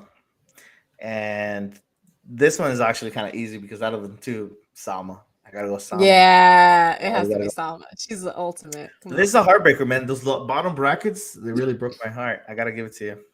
They're hard. Yeah, this is why the bracket bid is made to cause maximum pain. And you completed it bravely and quickly, so we commend you. Yeah, thanks. I am super impulsive, so I mean, you know what I mean? I could be the guy that's like, yeah, kill him, don't kill him, don't kill him, just because, you know. Yeah. When the revolution happens, that'll be my job. All right, now it's time for Sophia to shine. It's now time for her favorite segment. All right. Now it's time for No names way. No names way. No names. I just hate that we waited until the end of. I'm exhausted. I'm like over here, like I'm gonna give terrible advice right now, Lou. They're short. They're short questions. Let's All see right. if we have anything. All right. Burrito Man con queso writes, "What is your go-to burrito?" Mr. Vega. Me. I was gonna start to Sophia. Burrito, surf and turf. The surf and turf fry burrito. I don't know if you guys ever had it, but it's just like a carne asada burrito, a California burrito, but it has camarones or shrimp. It has So in it's just it. like a California burrito. Add shrimp, or do you? Yeah. But I Or do really you also love add like, or you just add, or do you also add like cabbage and like No. sauce and stuff Well, the like one I have usually just adds a shrimp and then some kind Mm. of chipotle sauce, but everything else is pretty much a Cali burrito. So, Okay. I mean, I'm talking big burrito, so 2 mealer for sure. Sophia. Man, I'm about to piss off a lot of people. I'm not a huge burrito person. Like, I just don't eat them a lot. All right. Anyway. Nice. Yo, let's see if you can add yourself back to the stream. Let's see if you can figure that out, Sophia. Let's see if you can add yourself back to the screen by hovering over your. Hey! Did I do it? I did it. No, man, I can't Fuck kick you you, off. Lou. I can't Gotta kick give it you off credit. anymore. Nice. All right, go ahead. Go ahead with your blasphemous answer. No, because I'm just gonna be silent. So fuck you. No, I'm here. I keep my hands up here. Yeah. Your answer. No, I'm not a huge burrito person, so I'll eat any burritos welcomed. There's one burrito that I'm obsessed with. However, it doesn't exist in the market. What happens is my family owns a restaurant and we get bored in the kitchen, right? So once in a while, eating the same shit, doing the same shit, you have to make up some shit. So one time, Tina, one of the cooks, she's amazing. I was bored and I was like, I'm hungry. And she was like, I made this random burrito. I was like, all right, cool. Best thing I've ever fucking eaten my entire life. It had cochinita pibil. It had orange rice. It had a slight bit of like beans, and then it had ¿qué más? La cochinita pibil also had a bunch of stuff already, like it was like chopped onion. It was so good. Oh, and it was just the best thing ever. And from this day, like that's the only burrito that brings me happiness and joy. I go to the restaurant, I'm like, Tina, you know what to give me, and she gives me my burritos. And Oh, so that this is recreatable. This is yeah. recreatable. Well, I thought it was like a she knows single- how to do it. I will say she's the one that makes it the best. She's the one that invented it and makes it the best. No offense to all the other cooks in that kitchen, but I did go, and Tavo was there one time. Maggie was there. They know how to make it, but they don't make it as good. Because it's a lot. It's the proportion. Sometimes you put too much beans. Sometimes you put too much rice. So I don't know how, but it's the best. That's the only burrito that brings me happiness. Like other than that, all the other burritos, I love them. They're great. I don't have a favorite though. They're good. Could be California, could be beef, could be whatever. Yeah, but that one, and it doesn't have a name. It's just like the burrito that Tina made me one time. It's so good. Damn, custom made. That's pretty bad. Custom made, yeah. The original 2 a.m. burrito. Well, listen, when I first came out to California, the first taco shop that I went to was called Taco Motion in PB. Mhm. And that was like my favorite. Yeah, in PB. Well, I lived in PB when I first came to San Diego. That was so, but they were Mexicans, so it doesn't matter. But it was good as taco shop as any. That's where I felt that was my first burrito there. So that was when I first had a carne asada in California. The original 2 a.m. burrito order for me was always the carne asada burrito, no pico, and then add sour cream, beans, and cheese because I'm a frijolín at heart. So so it's like just a carne asada burrito with guacamole and a little beans, sour creams, and cheese, a little extra. I was like, yeah, it's extra. Don't tell me it's extra. I know it's extra. Just charge me and give me my burrito. Carne asada burritos are good. Yep, that's At classic. this point, I right just there. assume that most extras are extra, right? Yeah, and it's just kind of like just add it on. Oh, know? and if I can possibly, some places will let me do it. If I can possibly substitute just sliced avocado instead of guacamole, that's the plus EV move. Really? Yeah, like if some places they'll be like, hey, can I get just avocado, sliced avocado instead of guacamole? Yeah. I think that's it's like a whole different thing. It is better. Yeah, it is a little bit better. Yeah. All right, so thanks for writing in, Burrito Man con queso. That's a question we don't. You'd think I'd get asked that question more. I know. All right. I'm surprised this is the first time. What the hell? Okay, here's the next question from Triple Play. Says, my girlfriend recently came out as bi, and I am supportive, and we have been together for 5 years. How soon can I ask for a threesome? Okay, that took a turn. Oh my god. Sophia. That was it. I don't know why I thought that was you being punchy. Okay. No, that All was right. that's the question. My man. All right. Okay. So let me break it to you. Okay. Okay. She's coming out. In my experience, right? Because I came out and I was not dating anyone, but in my experience from women that are dating men long term and then come out, the odds that you will stay together are very low. And this is why, unless, yes, you might want to open things up. But here's the thing. I wouldn't say how soon. I don't know that. Let me think about it. But on what's going to happen after you do it. She's going to say yes. She's going to explore. She's going to be very happy that you let her explore. And then she's going to realize she might like it more or less. She might be, because sexuality is a spectrum. She might like men slightly more. She might like women slightly more. I will say you might be excited, get a little less excited because there's a chance that you lose her since she is exploring something new. So don't be too excited. All right. I get it. Have a threesome, enjoy it. But just know that, she's exploring and you have to make peace with the fact that you are going to let her explore a world that she does not know. And that she may like more than being with you. Just saying. But she could also be super grateful, right? And explore and realize, hey, I'm bi and like I love this, but like I love you and I want to be with you and I'm so grateful that you're so open and all that stuff. So it could work out. But just, keep your expectations down here. And don't be surprised. Don't be surprised. Yeah, if she's like, oh, I don't want to be with you anymore after the fact, right? So don't sexualize it too much. Don't be the guy that's too eager. Just be supportive with her process. And if you're a good partner, she'll appreciate that. You don't want to, two things you don't want to do. You don't want to stagnate her growth, and you don't want to sexualize it to the point where like you're doing it for yourself. Just let her do her process. If she wants to do a threesome, I would say wait until she has processed her sexuality, like her own coming out situation in her head.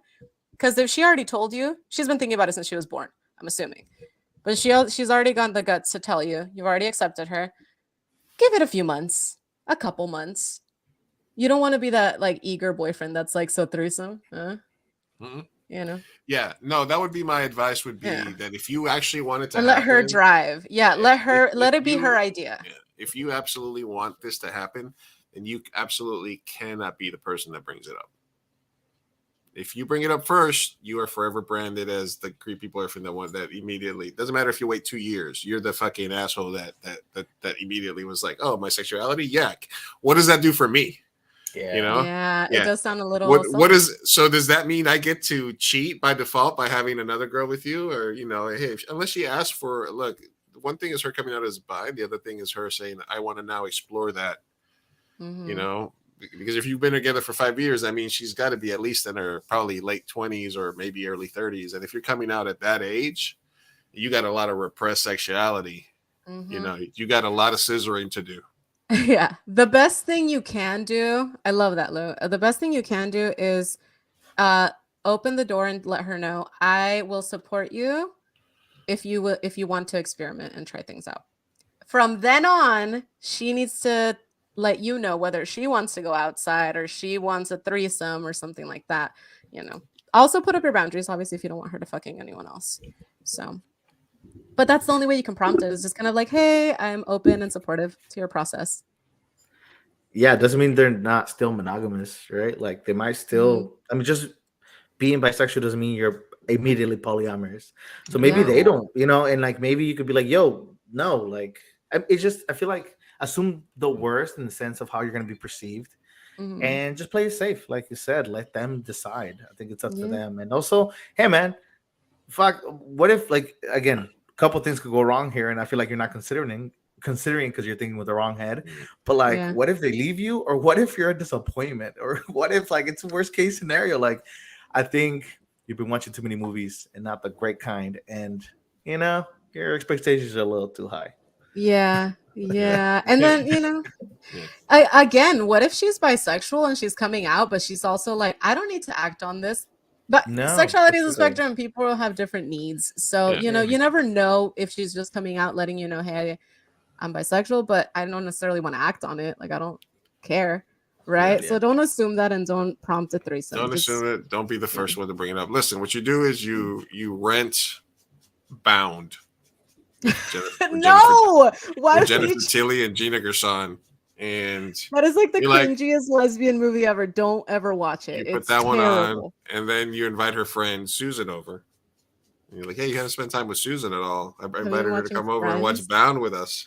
And then boom, instant activation. No.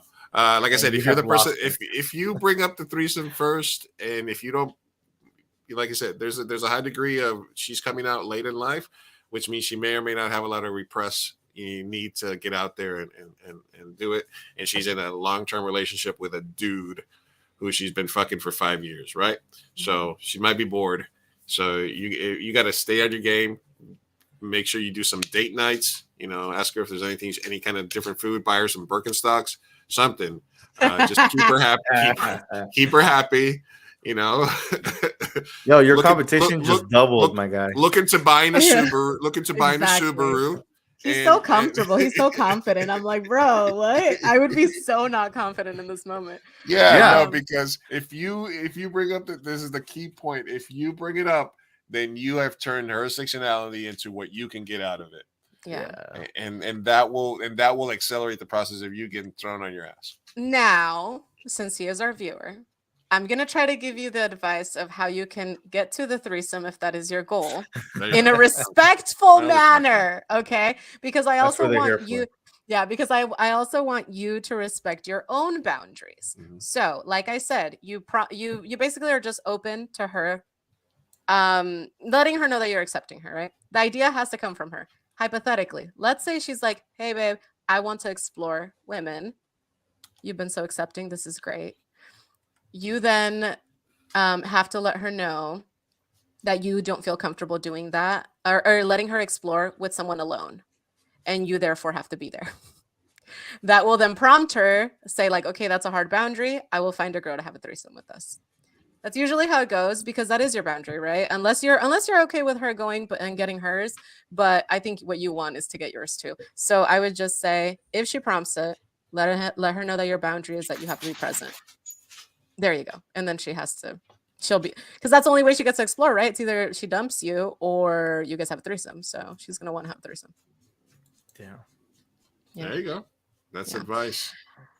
Now, I will say when casting for a threesome, I can go into an hour rant for that, but we'll stop it there. But it's very important what girl you choose, okay? This is make or break for your relationship. Threesomes are... Whoa. Yeah, it sounds like a headache. It's a headache. I would not... I don't envy you in any way. Yeah, they're not all that cracked up to be. It's not like they could really fuck your shit up if it's something like that. All right, we got one more here. We got two more here. Number one is from fuck you. Well, fuck you too. My boyfriend does not like my dog, and my dog does not like my boyfriend does not like my dog, and my dog does not like my boyfriend. Which one should I choose? Spoiler alert: I choose the dog. Okay, you already know the answer. You already know the answer. I think even before that answer, you know the answer. That was an easy one. There you go. Yeah, well, they fixed it. Yeah, you always gotta go with the dog. Randy Dandy, how do you make the jump from situation to relationship? I've been seeing this girl on and off that I met at the dog park for the last year, and we started a relationship after our dogs got along, and we've been seeing each other every couple of months since. I recently found out she has a long-term boyfriend. Is there any chance of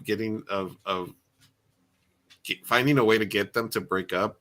Because I've been thinking more and more, and she seems like we would be good together. No. Or should I give up, or just keep enjoying our post-dog walk bones? Lou. Nice pun there. Nice oh my pun, gosh. yeah. Our viewers are all toxicos. Why are they all toxicos? You've come for the right place for advice. Help me to find out how I can cheat. How can I cheat? How can I get this happy couple? Well, how can I hide my affair? Couple. Well, what is it called? Home wrecking. How can I home wreck 101? How can I home wreck? Listen, it's anonymous advice from unqualified podcasters, so they come here for the advice. So what do you want to do? Sometimes you gotta look. I'm a gray area guy, so but I'll let you. Let's let our guest start. what are your primary thoughts here? Listen, I think with this, is it possible to make the upgrade if you're already the side Okay. chick or side dude? Right. That's question number one. Yeah. Is it possible? I think that if you have the proper ambition, but it really comes down to where your moral stands, right? Like, where's your line? Because if you're number two, right? Like, is there a number three that's gonna be coming for your throat pretty soon? You know what I mean? It just seems like a pattern. And if they've already done that to someone else, what's to say they won't do it to you? But hey, if you're for that, like if you're polyamorous, if like you're open to that sort of thing, then by all means do your thing. But know that the pattern of behavior is there. So don't be surprised if you got to go out of town for a trip or for work or something, and you come back and you got, find someone else. So it's just like, if you're gonna be okay with it, then be okay with it, but don't be surprised. But making the side chick or side dude to main dude, main chick move is always difficult, and it is often treacherous, and you can feel as confident about your position as the people did during the French Revolution after they had somebody else's head chopped off, because inevitably 2 days later it was their head that was getting chopped off. Yeah. And on it went, and down it went, and down it went. So listen, enjoy what you have. Yeah. And be very careful with what you have, because while women have to deal with the danger of dating and being around men who mess around with women that are involved with crazy men are the ones that are the ones that are in danger in those scenarios. You're often not going to have danger from an actual woman. Some are crazy, yes, it happens, but more so you're going to be in danger if you mess with a woman that's with a dangerous man. So yeah. I would say cut that shit off and go back to your regularly scheduled program. Do not attempt to make the move up. It never works. And This is the realistic take, right? Yeah. I also, again, these men, I don't think that you have a grasp of how powerless you are in the situation. It's her choice at the end of the day. Does she want to be with you? Does she want you to be her boyfriend? Does she want to dump her boyfriend to have you in her life? Or are you a side piece? Like, be a little self-aware. Do you guys have feelings for each other? Are you in love with her? Because what are you going to do? Like, there's nothing you can do. How are you going to make them break up? You could maybe be a manipulative person and get them to an awkward position, but then is her being single then going to make her want to date you? Or are you just a booty? You never go full rom-com. Yeah, get clarification on that before you make any moves, because just her on the side and she's cheating doesn't mean that she has feelings for you or wants to be with you. Let's say best case scenario, she's unhappy, or you want to feel like you're Captain Save a Lady, and maybe like worst case scenario, she's got an abusive boyfriend that's a piece of shit, and he's never the whole oh no, like, if it's that deep, then again, be careful. And number two, your shit's gonna it's gonna upheave your whole fucking life. Your job's gonna suffer. Your friends are gonna think you're stupid. It's at the end of the day, it's not gonna what is I'd say she does not want to be saved. Is the sign. She doesn't want you to save her. Basically, is the reality of the situation. In most cases, where men put themselves in these positions where they think that they're doing the right thing, they think they're being valiant. You know what I mean. But then you end up getting shitted on after you try to save them. Yeah. So if you're already a guy that's okay being the side dude, then be the side dude. Yeah. And side dudes and side chicks really need to learn to play their position better overall, because they be thinking they get privileges and second Valentine's Day and all this other stuff. Yeah, this is not like stay in your lane, side people. No. It's not like a tag. Like, you don't tag people in. Sanchos are out there, but just be a cool Sancho.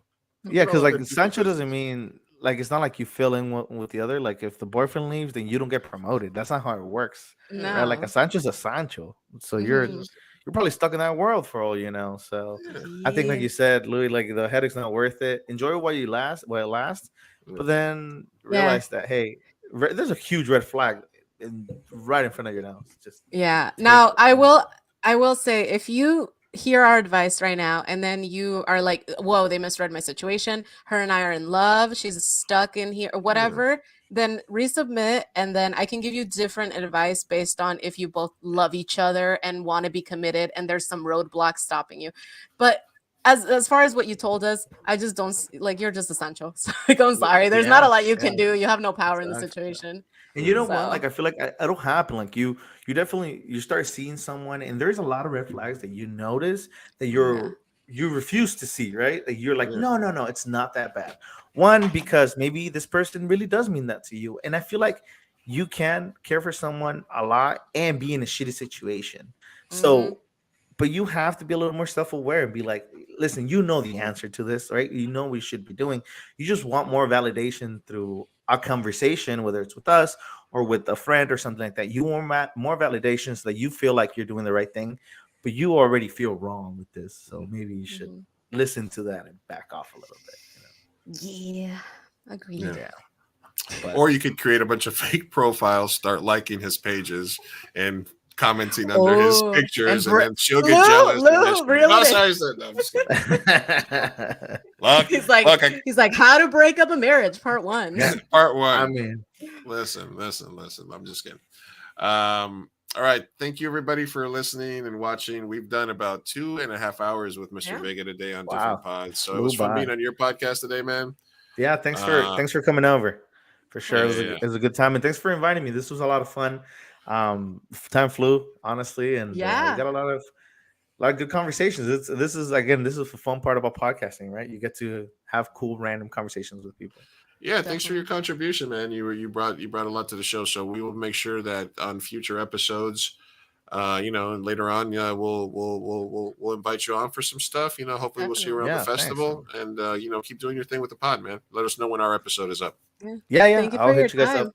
Yeah, for sure. I'll hit you guys up soon. And again, thanks for the invite. It was a lot of fun, and I do hope to see you guys at the Latino Festival. Hell It'll be fun.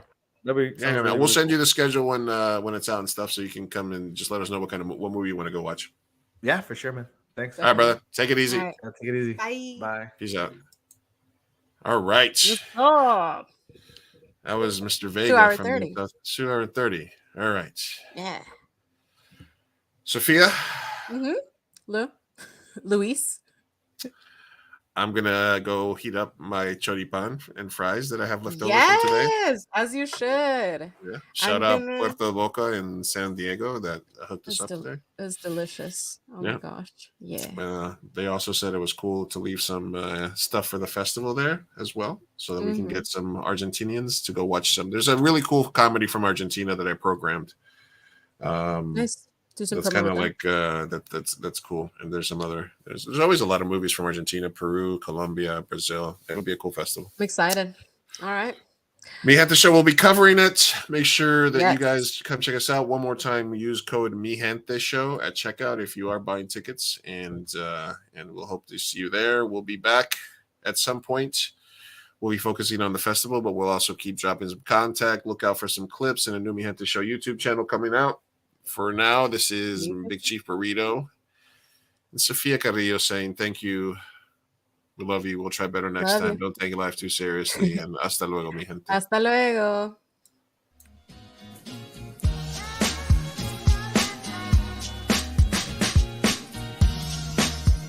Vamos, papá, hay que irnos. Me estoy aguantando desde que pusieron el domo. Puedes esperar. Muchas personas trabajaron en esta película y solo quieren que te aprendas sus nombres de memoria. Y yo quiero asegurarme de que ningún animal resultó lesionado durante la filmación de esta película. ¡Listo! ¡Uy, palomitas en el suelo! Espera, parece que Maggie tiene algo que decir. No, su primera palabra.